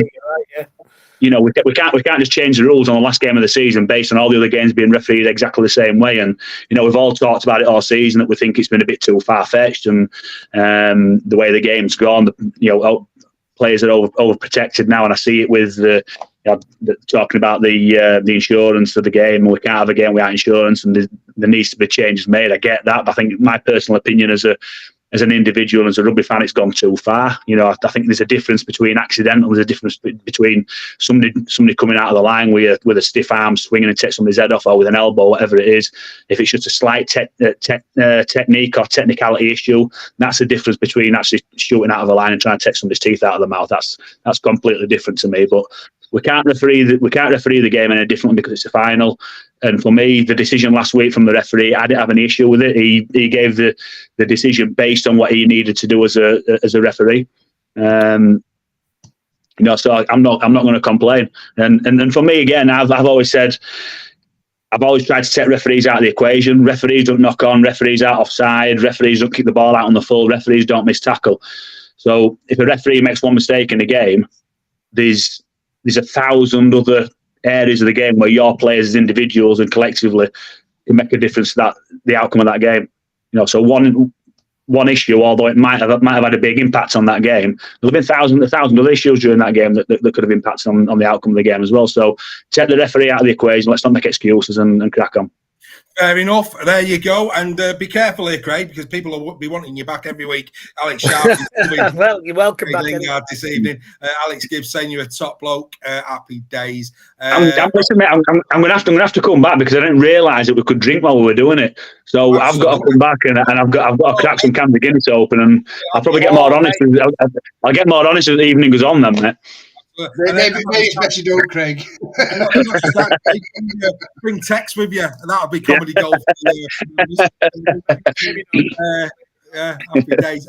Steph, I mean, like I say, massive this weekend. Let's just hope that that the referees are. I'm going to move on because we've got lots to do, if that's all right. So, I'll give Steph first stabs on the next bit. Right. Are we learning anything from the picture that was took today? Do we think that Liam Farrell's fit or not? Because, of course, Cade Ellis and Elliot Minchella were on the official photo. These were the teams that lined up in the semi-final, and I don't think they're going to be a million miles off these teams. I think the only changes, and I'll get your views on this, chaps, when I've gone through it, but I think for me, the only changes I see happening, if Farrell's fit, there's a massive decision to be made on Sam Walters. 2 tries against Lee. I think we all agreed it wasn't the best version of Lee. Farrell is the club captain, so you'd expect Farrell to come back unless it's a changing of the guard, as it were. But has Sam Walters done enough then to retain a bench spot? From there, it's unlikely that Byrne, Dupree and Mago are going to be dropped. So does he then drop in instead of Forby, which would mean that Cruz Leeming has got a big shift to do at hooker? I'll get your views on that. As for the Robins, of course, one of the surprises for me was that Jack Broadbent got the nod over Tom Opachik. That really surprised me. Any KR fans in the chat, is Opachik injured or not? I'm not quite sure, but I was surprised at that, I have to say, from a defensive perspective. So there might be a decision to be made there. Apart from that, I think the back line is what it is. The only other decision, of course, will be that Elliot Minchella comes back. I think Dean Hadley will probably be put back into the front row. Maybe Jai Whitbread put on the bench, which means Jack Brown will drop out. So I think Jack Brown will not drop out. Jai Whitbread will possibly drop down onto the bench as an impact player off the bench, and maybe Dean Hadley goes up to prop forward, with Minchella obviously starting at loose forward. So I'll bring you in because a lot of the stats that we've done is based on my observations there. Does anybody disagree with these teams or be very similar to the semi-final teams? Does anybody see anything that I've just said not actually happening? Over to you guys. I don't see. I know you mentioned you're surprised that Jack Broadbent played over Tom Opachik, but I didn't see that as a surprise. You know, Jack Broadbent's there next year. Tom Opachik's already been confirmed that he's leaving, so I think it's maybe a similar situation to the George King scenario where he's leaving. So you know, why play a player who's leaving over players that are staying? That's more of a long-term thing for me. I know it's a short-term thing with it being a final, but you know, you're looking after the players that are there longer term. So I don't really see that as being a massive shock if they're still looking for a centre. I think Jack will play there rather than bringing Tom Opachik back in. The Sam Walters one, like I say, I think if Liam Farrell's fit, he definitely plays. Does Sam Walters go on the bench? I think it probably does, and it's maybe Tom Forby that'll miss out. You know, Cruz Leeming can do longer minutes at 9, and you could just chuck. Cade Ellis could drop in at 9 at dummy half. I know Luke Thompson did it a little bit, didn't he? So you could find somebody who could fill in there for 5, 10, 15 minutes just to give Cruz Leeming a rest. But you know, knowing Matty P, he'll pick whatever team he thinks is going to win. He'll not have any emotion in that based on how somebody might have played in that semi-final. So if he thinks his best option is not to play Sam Walters, he won't play him. Well, he proved that with Eckersley. Eckersley's had a fantastic season, hasn't he, for Wigan? Yeah. He will find and he didn't get the semi-final team. I agree. I think Burgess probably does keep his spot. But I was surprised Opachik was left out. But I get your point, Craig, in terms of longevity. I get that absolutely. I think the only change I see on the KR team is Minchella in, Hadley to prop. Probably Whitbread, because they've done that quite a lot this season, bringing Whitbread off the bench. Steph, I'll come to Greg for Wigan. Steph, in terms of Hull KR, do you see it the same way? It'll be Minchella, you lose Hadley at prop, and it'll be Brown out and Whitbread on the bench? Well, yeah. Well, thanks for letting me follow a Super League coach there, Dave. All right, mate. Yeah, I agree exactly with what Craig just said. He summed it up perfectly in terms of. I'm not going to disagree with him in the slightest. He knows far more than me. Fair enough. Greg, in terms of Wigan, if Favell's fit, Craig's right. He's in probably. Mate, yeah, captain. But he wasn't on the picture, so. Was that a case if they were just leaving him back at the ranch, still working on his recovery? Is that a little bit of a red herring that he's gone there the way? Because a lot of people will look at that photo, Cade Ellis and Minchella, and think Farrell's not playing. Yeah, I think they will be doing everything behind the scenes to get Farrell fit. If Farrell is fit, he plays. It's as simple as that. But is Gildart fit again for Hull KR? Maybe a Hull KR. Gildart, no, he's out, isn't he? He's injured. He's injured. Yeah, he's not back. Anyway, back to Wigan. Yeah, if Liam Farrell is fit, he plays. And then, who drops from the bench? Probably Tom Forber drops from the bench, unfortunately. Well, Craig Forth saying that he thinks Dupree might go based on his performance last week. That's interesting. I don't know. It's different horses for different courses, isn't it? Hull KR have got a fairly decent pack, so you might want forward power on the bench. There's a lot of talk in the chat that Gildart might be fit, so that could change things. Well, yeah, maybe. But when you're talking about Wigan and talking about KR have got a fairly powerful pack. So if you bring Farrell back in, I don't think Dupree will drop out. Unfortunately, I think it might be Tom Forber. And drop Cade Ellis into hooker. Yeah, no, I agree. I think Forber probably is the one to miss out. And he's just signed a new deal for a few years as Tom Forber. He's going to be a great player, Tom Forber. Mrs. Sales in the chat saying she's always liked Craig ever since he wore no shoes at Batley. I have to say, on behalf of the members, Craig, we do give you a little bit of sport on Super League Raw. I don't hide behind the cushion when you come on. Are you in a Happy Mondays tribute band as Bez? No, I'm not. No. It's just I've never liked wearing them, mate. There's no. I think people have asked me, is it ground and is it spiritual? No, I just don't like wearing them. I'm not that deep, mate. Oh, what about the shoes? What about your hats? Oh, yeah. I'm just weird, mate. I'm just a weirdo. I just don't like conforming. Oh, you like the charlatans then? Happy days. Right, let's get into some analysis, boys. Let's get into some analysis. So, let's get into some key facts. We did this for the last two games. Let's go again. Combined score 2024, ladies and gentlemen. Warriors 72, the Robins 52. Only 20 in it. Wigan scored one more point in attack this season and conceded 22 less. So, better on both fronts. But look at the difference that KR have made this year. They've scored 130 more points and conceded 172 less. Quite exceptional on both sides of the ball. We're going to search in for an unprecedented quadruple. This is the Robins' first time at the grand final. We're going to have a win ratio of 50% in grand finals, won 6, lost 6. The Robins would be only the 5th team, for those who don't watch Super League that often, to win the grand final. We've only had Bradford, Leeds, St Helens and Wigan.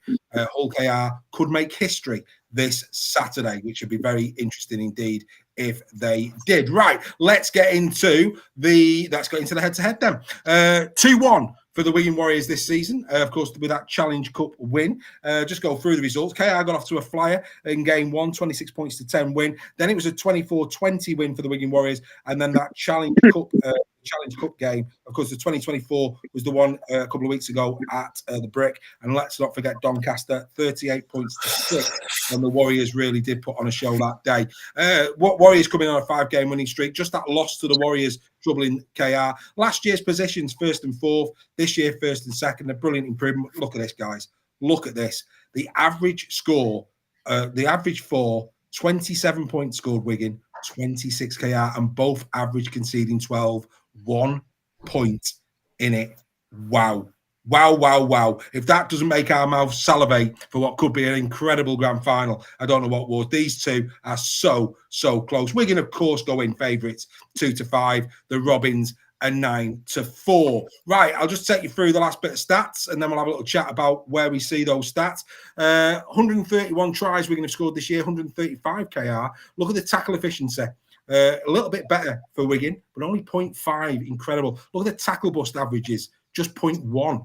Average clean breaks between them, 0.6. Errors, few extra there for Wigan. Offloads, KR like to keep it expansive. That's going to be my first question in a moment. Meters average, very similar, edged by KR, but look at the goals. 81% Kieran, 63% across all the kickers at KR. That in grand final rugby league could be critical. Let's have a little chat then about these. First things first, I'm going to go to Reggie. The stats there show it. 300 offloads to 192. KR. There's the old adage, play to your strengths, don't play to the opposition, but they've got to be clinical with their offloads. They've got to be clinical this weekend because they can ill afford to give up cheap possession to the Warriors. Yeah, they can. And do you know what? These stats in general prove to me, as much as this hurts me as a Warrington fan, that the best two teams are in the grand final. Yeah, absolutely. And yet, those offloads have got to come off. And in a grand final, sometimes you have to play within yourself to win it. It cost Warrington when they were 18-2 up against Wigan. Their offloads cost them, and they got beat. You know, you've got to. You know, what you said was you can't play the opposition, but I think when you get to a grand final and you're playing against the Wigan, the Saints, and the Leeds that have won it so many times on the bounce, that is the time that you have to play, at least some of the time, the opposition, and not, play within yourself and then get into the game and then start to play expansive rugby. And that has been to the cost of a lot of teams that have come against Wigan, Leeds, Saints in the past.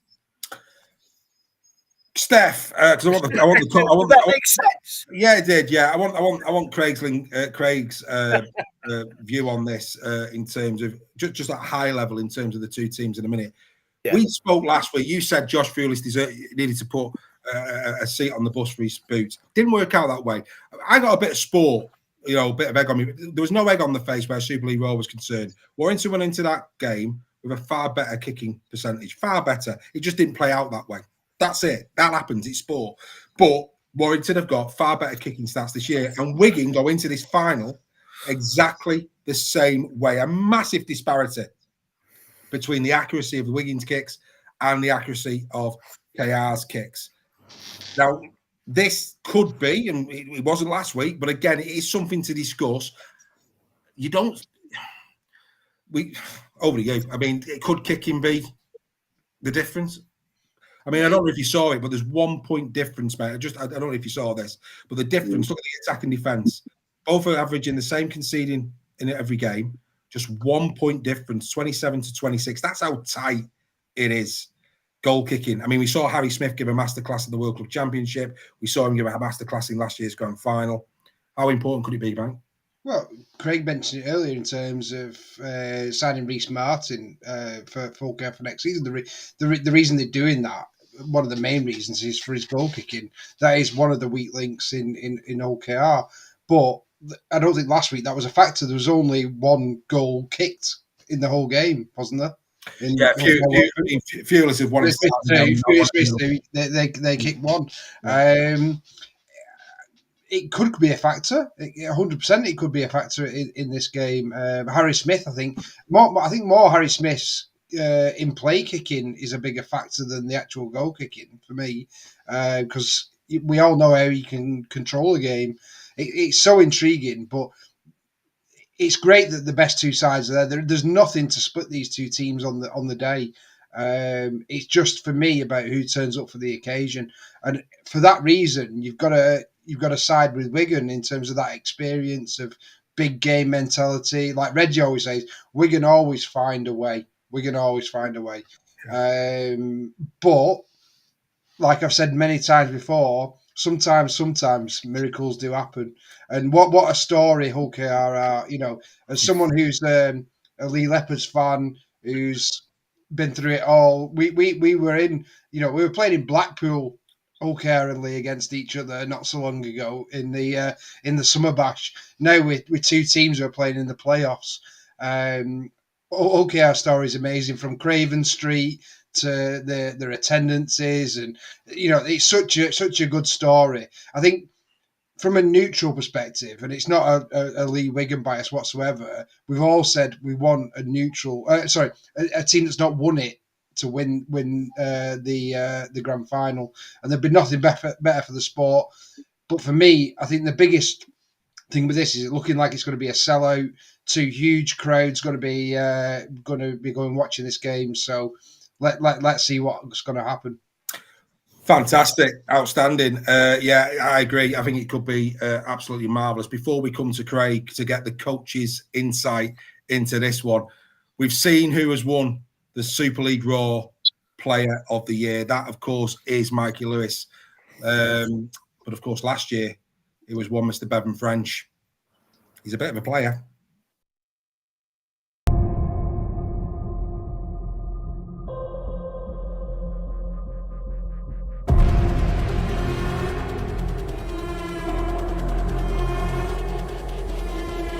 back to French. French with a footwork, puts the kick in. He left to chase it himself. And a nicky back to French. French over the top. Hall can't get there. Here come Wigan with French on pass. Brilliant tackle, Bevan French. Eventually picked up by Miski, and now Bevan French will come skipping in, and he's put a kick and a chase in. And Bevan French making things happen in that magical fashion. Wigan with one to go, and Bevan French on the ball, who puts the kick behind. Clearly can't get to him. On to French. French with a kick. Kieran's on the chase. It might be French himself. Bevan bouncing around, puts a kick through.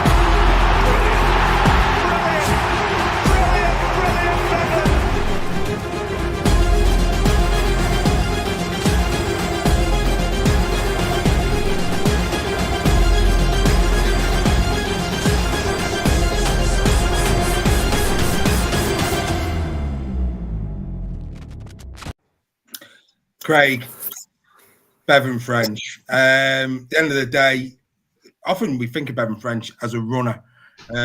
He's got diamonds on the soles of his shoes this season with his kicking.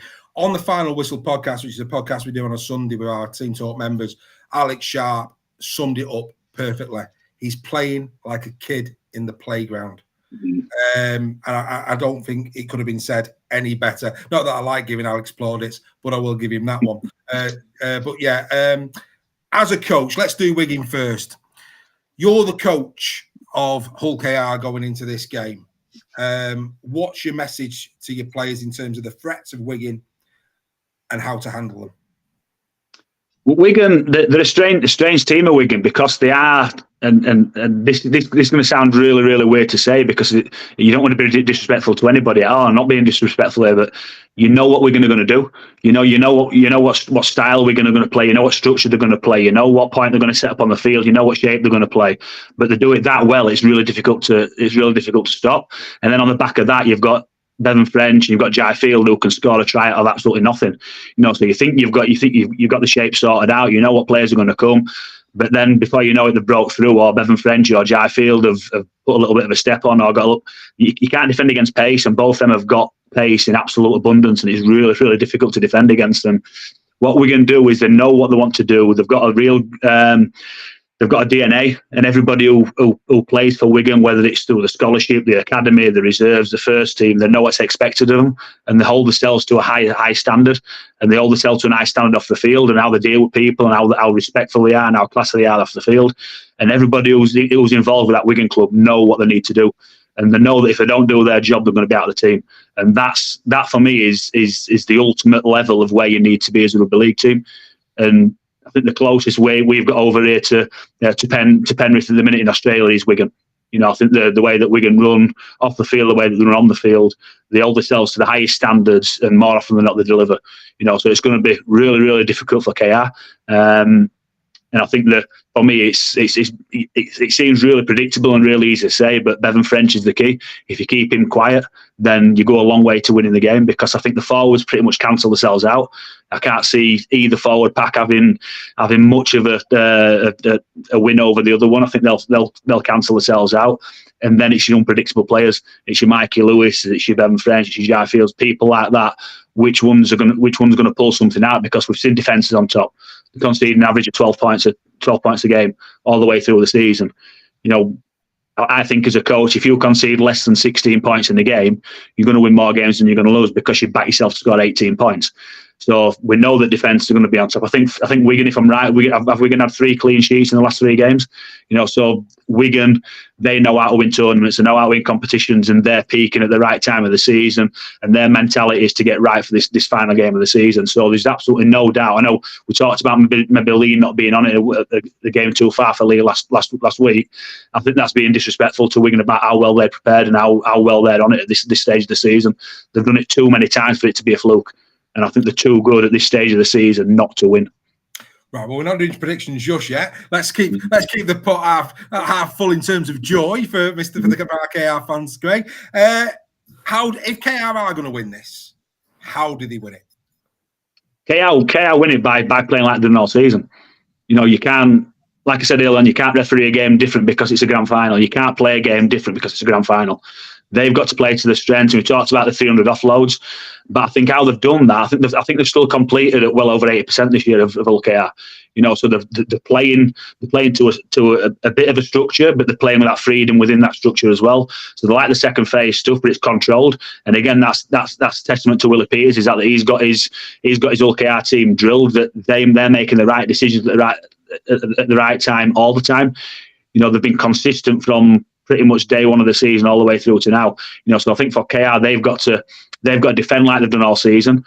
They've got to work like they've done all season. I think the difference between KR and Wigan is that I think Wigan have maybe got one or two more players that can win a game out of nothing.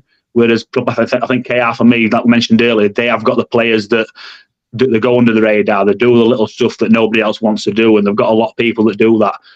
So I think them players have got to be 7, 8, 9 out of 10 all across the board to have a chance. I'm not saying that it weren't necessarily my prediction that Wigan are going to win the game, but that's where the smart money will be. But for me, KR have got to do what they've done all season, and they've got to play to KR style, and they can't change that. But I think the big battle for me is it's the right-hand side of KR's defence against the left-hand side of Wigan's attack. Because if there has been a weakness this season at points, it's been KR's right-hand side, right edge defence. And you look up as a right edge defender playing for KR, and you look up at the left edge of Wigan that's attacking you, and it's pretty formidable. So you know that you've got them in it defensively. Okay, before we go to the chaps, discipline clearly is going to be critical for both sides. That's crystal clear in this one. Without being disrespectful to KR, because KR had an incredible season, is this a case of Wigan only have to worry about themselves? If Wigan play at optimum level and KR win at optimum level, do you think that's enough to get Wigan over the line? Or do you still think KR at optimum level? Because we saw what happened at the Brick. They had them. Up until those yellow cards, they had them. Those yellow cards were critical. So if both teams show up, Craig, is it a toss of the coin? Or if Wigan were at optimum, would they be too strong? No, I think it's a toss of. I think if it's a league game, it's a toss of the coin.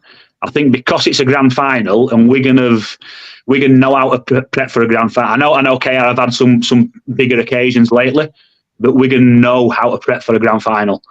And like I said, I think it's 3 clean sheets in the last 3 games. They're peaking at the right time of the season when they know they need to peak. That's the worry for me with KR. So that KR have got to go into it without any fear. They've got to go into it and play like they've done all season. They can't go into the shells and try and play Wigan at their own game. They've got to play Wigan at KR's game. Fair enough. Fair enough. I mean, look, we've just seen Bevan French. We've already seen Mikey Lewis. Greg, this is what we're talking about. 18, only 18 appearances for French this season, but his stats still stack up. Lewis has got 3 more tries, 10 more assists. Lewis 148 busts, 19 clean breaks to 12. The average carries 12 to 16. Average meters edged to French. Here's an interesting one. Man of the match, Bevan French, Bookie's favourite, 7-2. Mikey Lewis 4-1. If these two are on their A game on Saturday, then us neutrals in the stadium are in for a treat, aren't we? Oh, mate, we are. Do you know they're the box office, the pair of them? Yeah, but how many games has French missed, and he's still on top of his game. I agree with Craig that KR have not got to play Wigan; they've got to play their own game. And Mikey Lewis has not got to play French; he's got to play his own game, because on those stats, Mikey Lewis is ahead of French. So he has to play his own game. It is helped by the 8 games difference, we must say that. Yeah, of course it is. But Mikey Lewis is pivotal in this game. He has got to play his own game. He's got to express himself, as sports people say. He's got to do the business. This is his chance to show the world what he can do. To go with Junior to the NRL. Yeah, exactly. Yeah, I was waiting for you to finish that sentence. Well, Craig, is this Wigan KR or is it French versus Lewis? I think it's Wigan against KR, Steph. I think that it's bigger than French. Don't get me wrong, these two, if either of these two teams are going to win, these two players are more than likely going to have a big say in it. But I think there's too much quality in all the other positions to just simply say that it's a two-man shootout. Oh, 100%. There's quality in both teams, and there's no. It's not surprising that it's 1v2. These both have got quality squad. We found out exactly what Wigan can do last week. Wigan are ruthless, absolutely ruthless. And you show one bit of weakness, they will punish you 100%. But likewise, Hull KR can do the same. And you've got the player that's going to get the man of the steel, and he is going to. Michael Lewis will 100% win man of steel. He's got ours. He's going to get the official one as well. The key is, I think we've all spoke about, is Hull KR just need to play their own game. If they play their own game, then they've got a chance in this one. And it's going to be really interesting to see what happens. But the big thing is the Wigan have got this big game mentality. They played the World Club challenges. They played in Challenge Cups. They played in all the massive games. They know how to do it. Hull KR haven't got that experience, but I still think if Hull KR don't get drawn into that and they play how they should play, then it could be a very, very tight final. And I think it could be maybe the first golden point. Well, that's that. Well, as you say, that'd be very interesting, wouldn't it, if that was the case? What I would say, what he says there, Michael Ashton saying Beaumont said French should be the face of the Super League. There's a lot of players that should be the face of Super League, Michael. A lot of places. There's no magazine show on Sky when it comes to Super League. You get 20 minutes of John on a Wednesday. That's it. That's the amount of promotion that this game gets. You've got another podcast today saying that there should be less rugby league on the telly. I mean, you're just like, oh my God, we're here to grow a sport, for God's sake. What is going on? We've never had it so good. In fact, we're complaining because Sky Plus have not put the full games on the streaming. They're only putting highlights. Come on, Sky Plus, get it all. Come on, Mr. Sale, David Sale. Come on, brother of Stead. Yeah, whatever your name is. Yeah, I'll have a word with him. The full games next year on the red button that we can watch after the game, because I was watching every single game live. Now I'm like Elvis Presley. I've got 3 screens on the go because that's the only, and I'm like watching them all at the same time because that's how dedicated I am. That's what it's about. Talking this game up, not talking it down. You need less rugby league on the telly. Shocking, unbelievable, absolutely shocking. There's controversy for you. I won't be getting my subscription renewed to that publication anytime soon. But anyway, that's by the by. Hey, I'm just saying it is. They need less rugby league on the telly. Behave yourself. But you've got fair like this. I mean, did you see that? Did you see that catch and pass from Hickey? I could watch that every day in a week, twice on a Sunday. Oh yes, all day long. Did you see Bevan French's little throughs? Oh. Come on, you've got to be watching rugby league football. None of this round ball nonsense. Oh, doesn't even hold a candle to our game. Anyway, let's carry on the merriment and the chat. Yeah, right, Dave. I like getting on my soapbox at least once an episode. Can I just jump in on that? Just to combine them two subjects that we've just been talking about there. I know we've said it's not a Michael Lewis and a Bevan French head to head, and there's bigger and better contests all the way through the board, but I think rugby league shoots itself in the foot.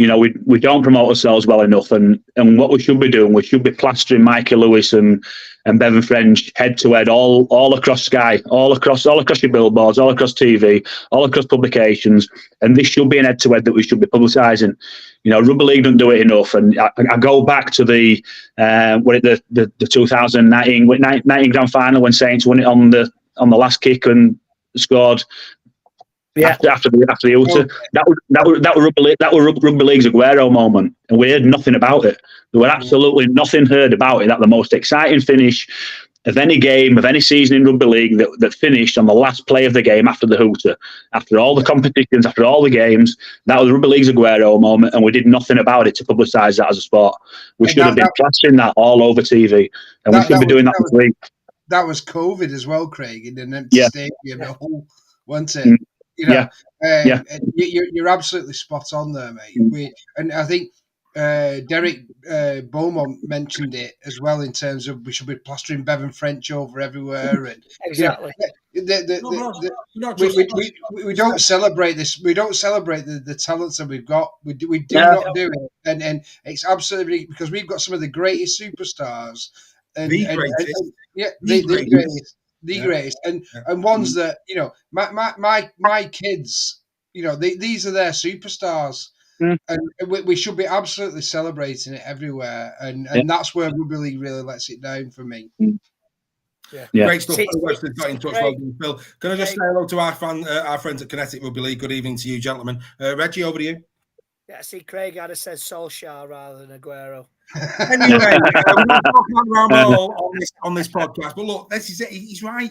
You know, our players deserve a pedestal, and that's why we do what we do. That's why so many of you are now watching us on a Tuesday night. You can't beat a bit of weekly on a Tuesday. I mean, the videos we put together, that's a celebration of quality rugby league players. You know, we've launched our dream team. Every player's had a 1 minute, 20-second induction into our dream team. Come on. That's the standard. That's what we want. Come on. None of this. We've got too much rugby league on the telly. Shocking. Anyway, back to Mr. Lingard. Matt Pass, something you've not spoke about. A lot of people talking about Jai Field in the chat, coming back to form at a pivotal part. Didn't have a great start to the season, but he's been getting progressively better. Balance that, if you will, Craig, with Parcell and Litton. For me, there's an opportunity for KR. No O'Neill is a big loss for Wigan. They're going into this game, arguably two of the best hookers in the game, Parcell and Litton. Both of them, if they come on against a tight defence, they can unlock a defence from around the ruck like nobody's business. Of course, they're going to be very reliant on Leeming doing a big shift. And you mentioned the likes of maybe Thompson or somebody deputising, which won't have, I mean, other than pass the ball, they're not going to go from dummy half, are they? So the two genuine hookers going up against one genuine hooker. Is that potentially one bit in the KR armoury that they could build on, and actually that could be the basis to go on and get the win? Yeah, 100%, and that's part of LKR's DNA this year, is that their nines have played really well, and there's been a little bit of a shift, I guess. Jez Litton started the first half of the season playing the majority of the minutes, and then Parcell had come on a little bit later on in the game for the last 15-20 minutes, and it seems to have shifted in the second half of the season, where Parcell seems to be playing more games and Litton's coming on in the second half. But it's certainly a huge part of their game. And like we said, you can't play Wigan at Wigan's own game. There's only Wigan that can play that game. They're too good at it. So LKR have got to play to their strengths, and certainly that rotation at 9 and them two nines picking up and scheming around the area, that's part of their strengths. But to do that, their forwards have got to get the quick play of the balls. They've got to generate the second phase with the controlled offloads that they've got, that allows them then to attack static defenders in the middle, the less mobile players in the middle, to then get a quicker play of the ball. So it's not always, you're not always doing that to benefit on the play that you're on. It might be 2 plays down the line, because one quick ruck will generally lead to another quick ruck, will lead to another quick ruck. So that's part and parcel of their DNA, and that's what they've got to do. And it's play to their strengths. And as you say, I think them two nines could have a massive impact on the game. Fantastic. Right. We've just seen 2 inductees into our dream team. I think arguably the best 2 centres in the comp, Greg. And they're both on the right. They're both on the same side. So of course, Wardle plays left edge, Hiku plays right. These are going head-to-head in the grand final. Outstanding. Look at the stats. Incredible. Hiku, 15 tries to 15 assists in the Wardle. Wardle has scored or made 24 tries, 28 for Hiku. Incredible. More tackleables from Hiku. Clean breaks, 20-16 in Wardle's, but we saw that great try against Huddersfield in his highlights reel. Outstanding stuff from there. The average carries 16-9. Hiku does more work. He also makes more meters, 136 tackles. Both of them have done over 300 tackles this season. Look at the tackle efficiency though. Wardle 89%, Hiku 80. So going forward, you could argue that Hiku may offer more, because Wardle's an incredible attacking player. But defensively, Wardle might get a bit of joy because Hiku has missed the odd tackle this year. What's your thoughts on that, mate? I just think Wardle's more dynamic. He can spot and intercept. He makes space for himself. Hiku can do all that. But I just think Wardle is just better at spotting that intercept. He's better at making space for himself, and can make space for his winger or his inside second row coming through. And that's no disrespect to Hiku. I think Hiku is, an amazing second row, amazing centre. But I think Wardle just edges it in that dynamism. Is that a word? But yeah, I think Wardle just edges it because of the team around him. Is that, I think Wardle has just got it this one. Fair enough. I think, Steph, you'll be loving this little tussle between Wardle and Hickey. It's a lovely little side. It's a great tussle. What a matchup this is! We had them so close in our our team of the season kind of thing. So yeah, it's going to be a fantastic matchup. If you look at last week, Wardle and Marshall absolutely destroyed Lee. Absolutely destroyed them. It'd be interesting to see defensively how they can match up against these two. Couldn't agree with you more. To my friend who's not here this week, but I'm going to do it again. This is why you need to join the membership. What a great night of entertainment you've had. We're not a million miles away from getting to our predictions. Just one more slide to go. And then I'm going to be going around the team to get that final prediction for the grand final. But yeah, join the membership. This is great entertainment. We've already got Derek Beaumont coming. We've got Super League Raw live next year. Hopefully we'll get more guests joining us on weekly every week, like Craig, who's done a sterling job this evening, giving us the coach's inside track. And as Steph said, has probably got more knowledge of the game than all three of us put together, which is absolutely marvellous. There you go, Mr. Mason, just for you. I saw your comment. Cheeky, sir. Very cheeky. But anyway, that's by the by. Let's get into the final slide. And actually, Craig, he touched on this. He touched on it. He did. He touched on it. The edges. This is really interesting. Put this together for tonight's programme as well, because I thought this would be quite interesting. The edges. Where did the tries come from? Well, as most teams do, with the odd exception, maybe Saints being an exception with Tommy Mason, they tend to go right quite a bit, albeit Percival's potent on the left. But, most teams do favour the left. 47-48 couldn't be tighter. 36-39 on the right edge. So Burgess just edging out Miskey. Miskey's not had his best season this year. The Kieran Miskey partnership not been as potent as the King Miskey one of 2023. Then you look at the breaks. Breaks on the left-hand side, 69 from the Warriors. Now, just for clarity, what is that left-hand side? Well, I've gone off the semi-final. So the left-hand side is British. It's Harry Smith. It's Junior Nsemba. It's Wardle. It's Marshall. Breaks on the left-hand side for KR, 51. Breaks right, that's interesting. Breaks right for KR, higher, 40-32. Have a bit of joy on that right-hand side. And that's because Iku's over there. So you remember that side is the Tyrone May side.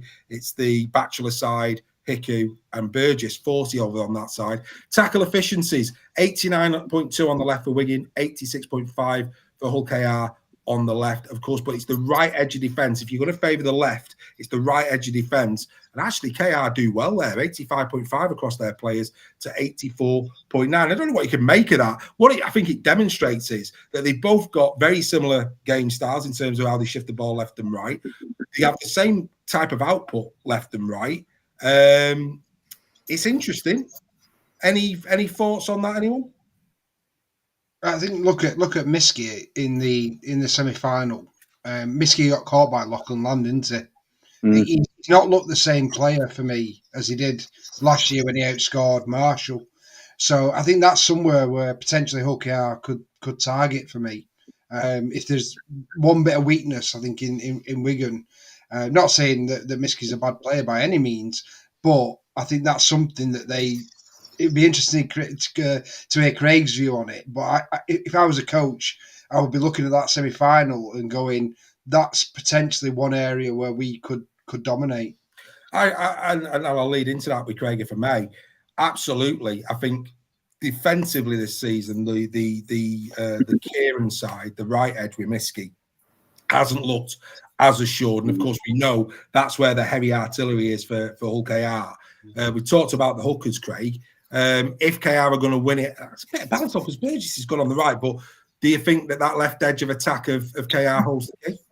Yeah, I think so. Like I said, that's where most teams attack the best in it down their left hand side. It's predominantly the strongest, and that's where you find the most attacking players down there. So again, it's playing to their strengths. And yeah, Miskey's not been good. He gets caught defensively at times looking in. I think both wingers at Wigan can get caught defensively at times looking in. So that's about what the halfbacks of KR picking the pass, and more often than not, it might be the long passer in front of the centre to the winger to actually cut the opposite winger out as well. So I think certainly attacking attacking their stronger side, which is the left-hand side. That's what they've got to do, because that's where they've had all the strength this year. But I think one of the strengths that KR get as well is that they like to take a short side.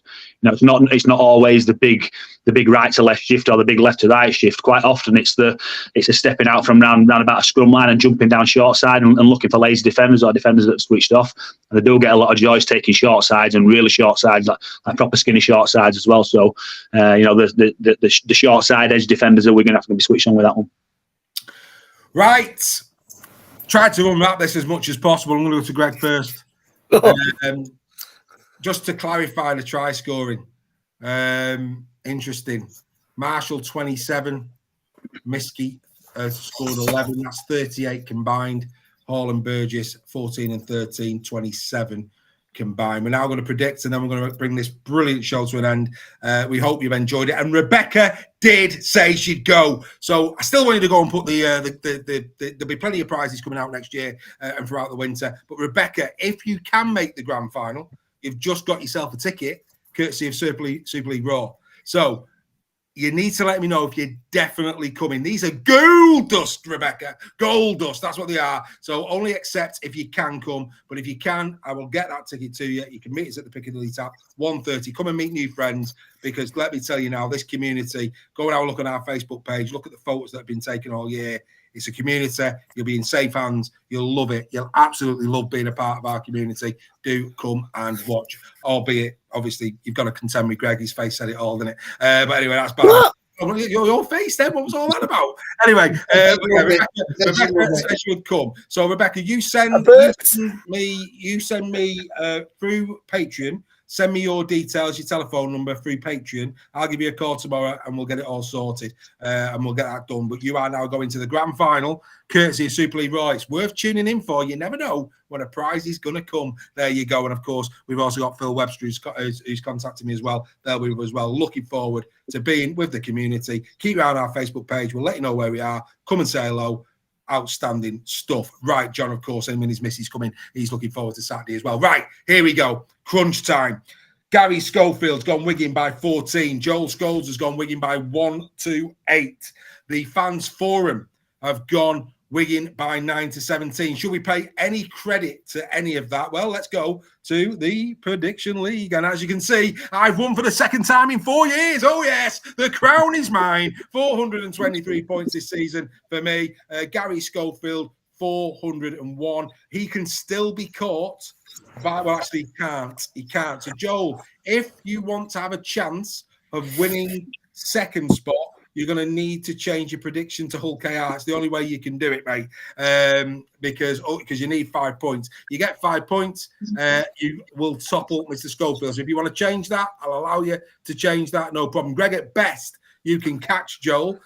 Just to remind you, at the moment, Joel there has gone Wigan 1-8. Steph, quite frankly, mate, unfortunately for you, you're just going to be above the fans forum this year. It's been an absolute shocker. Next year, Ellie, she needs to be in the chair. She needs to be guiding her dad to predictions, because quite frankly, sir, you've had a mare. That's by the by. So that's the prediction league. Of course, we'll put the final one up next week. Right, let's go around the screen, starting with you, Steph. Who wins by what margin? Right. I do genuinely think it could come down to golden point, this one. I think it's going to be a really, really tight game. I think the best two teams have got there. If Hull KR play like they should play, I'm going Hull KR 1-8. 1-8 KR, says the Sale. Greg. As I said right at the beginning of the season, the only way a new name will go on the trophy is if Wigan, Saints or Leeds aren't there. I've gone for Wigan all season because they're simply the best team in the league. And I don't mean that as disrespectful to Hull KR. They've done brilliant to get there. And on a separate note, raise your glass to Tina Turner. All the best. Carry on, sir. Carry on. Craig fourth. I am going to go Wigan. Oh! By what? 9-17. Oh, and suddenly the Wigan fans are bringing eggs to Old Trafford. They're absolutely disgusted with you, sir. This is an in-joke, Craig. Whenever Greg backs, the other team win.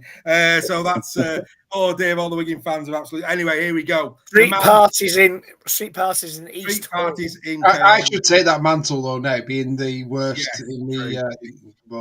You should. Mark Smith's delighted with that. Right, let's just before we get Craig's going to give us the last prediction. Ian Rispin, KR 1-8, on the basis that we did well at the break. You did, mate. Dawn Baker feels ill at the thought of Golden Point. I think it'd be absolutely marvellous. Oh, the theatre of that would happen. It's going to happen. Oh, it'd be wonderful. Dawn Baker, surprisingly, she's back in her own club, 9-17, the Wigan Warriors. Please stop saying Golden Point, says Craig Forth. John Wilkinson, 1-8. Brett Johnson, Rovers 1-8. Golden Point for Rebecca Frey, who is now joining the Super League Raw community on Saturday. Mark Smith, KR by 4. Andy Bibber, not giving us who dares wins, he's saying. Daz Dean, Wigan 9-17. Craig Forth, Wigan 1-8. Vicky Sale is saying that she does think that Ellie should do Steph's predictions next year because he's been shocking.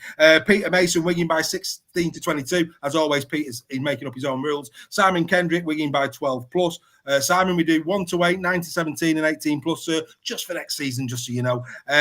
No dramas. Freddie McGilvey, Uncle Freddie's in the house. Gone Wigan 9-17 as Uncle Freddie. Matty Sales gone Wigan 1-8. Tom Mackey, Rovers, he's gone by 4. Mikey Lewis, Man of Steel. Mikey Lewis has won the Man of Steel, we're being told, and richly deserved. For Mikey, many congratulations. But of course, he will, of course, enjoy the Super League Raw trophy so much more. No doubt about that. But yeah, there you go. I think I've gone right away through them. So now we're going to go to Craig. Craig, who wins and by what score? I think it's the right game. I think first versus second. I think it's the right game for the occasion. I just think Wigan have peaked at the right time, and I can't go against Wigan. I think it'll be close. So I think it's Wigan by 8 points. So it'll be Wigan 1-8. Right, okie dokie, outstanding stuff. So there you go. There's the scores. There's the predictions. They're all in. You've heard what we've had to say. A massive thank you to Craig for joining us. I mean, the fans have loved it, mate. Absolutely loved it. They'll want you back. There'll be placards in stadiums next year. Back to Super League Raw. No one will be wearing any shoes. Oh, but yeah, there's hats on, and there'll all be no shoes. And please come back to Super League Raw. I'm sure Craig will. Stick around, Craig, because we want to say thank you to you again when we go off there in a moment. But absolutely outstanding champion bloke. Loved in conversation. Loved tonight as well. Fantastic, wonderful stuff. Steph, absolute pleasure as always, mate. Looking forward to your company on Saturday. And Mr. Nixon, as always, couldn't do it without you. Ladies and gentlemen, last things from me for tonight. Hopefully you've enjoyed the show. You can see we're getting bigger and better. More people are doing the QR code. If you've not enjoyed this has got to be worth. Look, for less than a latte, you can support Super League Raw every month. It allows us to put prizes on. It allows us to get better production and give you this entertainment. Please do become a part of the greatest community on earth. And a plea, this is a plea to me, to you, the fans. We don't want any trouble on Saturday. This is the greatest sport on earth, supported by the greatest people on earth. We understand that there's the odd idiot. We get that. But sometimes that has to be self-policed. You have to build your own culture. Culture is what we've got. Rugby League has always had friendly banter, great respect between supporters. Let's show the world that we've not only just got the best game on earth, but we've also got the best supporters that will go to a stadium and, yes, quite rightly, shout loud and proud about their team and get behind their team. And, yeah, give a bit of banter to the opposition. But that's where it stops. When it's all over and done, we go back to the Piccadilly tap. We get somebody to pour us a pint. We discuss all of those interesting decisions that have been made, and we go home happy that we've witnessed another spectacle of the greatest game on earth with the greatest people on earth. That is my plea to each and every one of you. Let's show the world why, both on the pitch and off the pitch, Super League is the only place to be. And, of course, the rest of Rugby League. Good luck as well for those who are in the wheelchair final on Sunday. We must say that. Ladies and gentlemen, we normally go out with the top performers. We now have a dream team. So this is now the official dream team of 2024. Enjoy the grand final. We will see you for the Final Whistle podcast on Monday morning for your commute to work. And we will be back to unpack all of the grand final action with Derek Beaumont next Tuesday, because Steph can't be doing it weekly. You can't. Hey! Enjoy the final, everyone.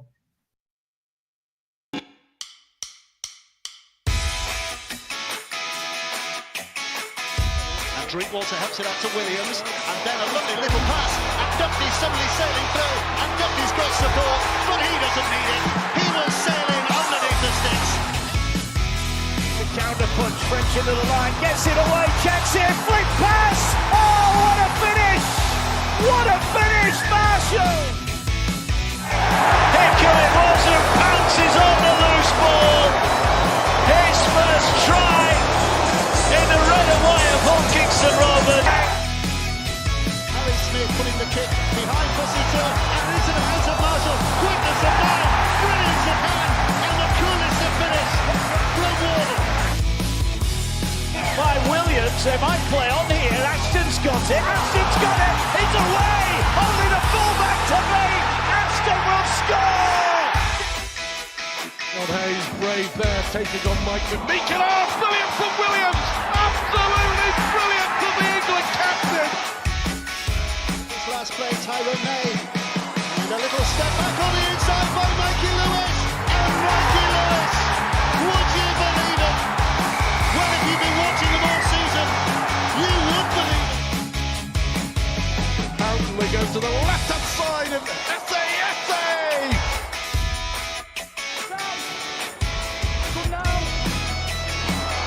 Lewis gets away from the tackle, out towards Matt Parcell for the hat-trick. The two away on the line. Fusito loses it. May picks it up. they're over, And it's a try! Whitbread's first! Smith will try and make something happen, and Semba does well, and bounces off the defender, and Junior and Semba.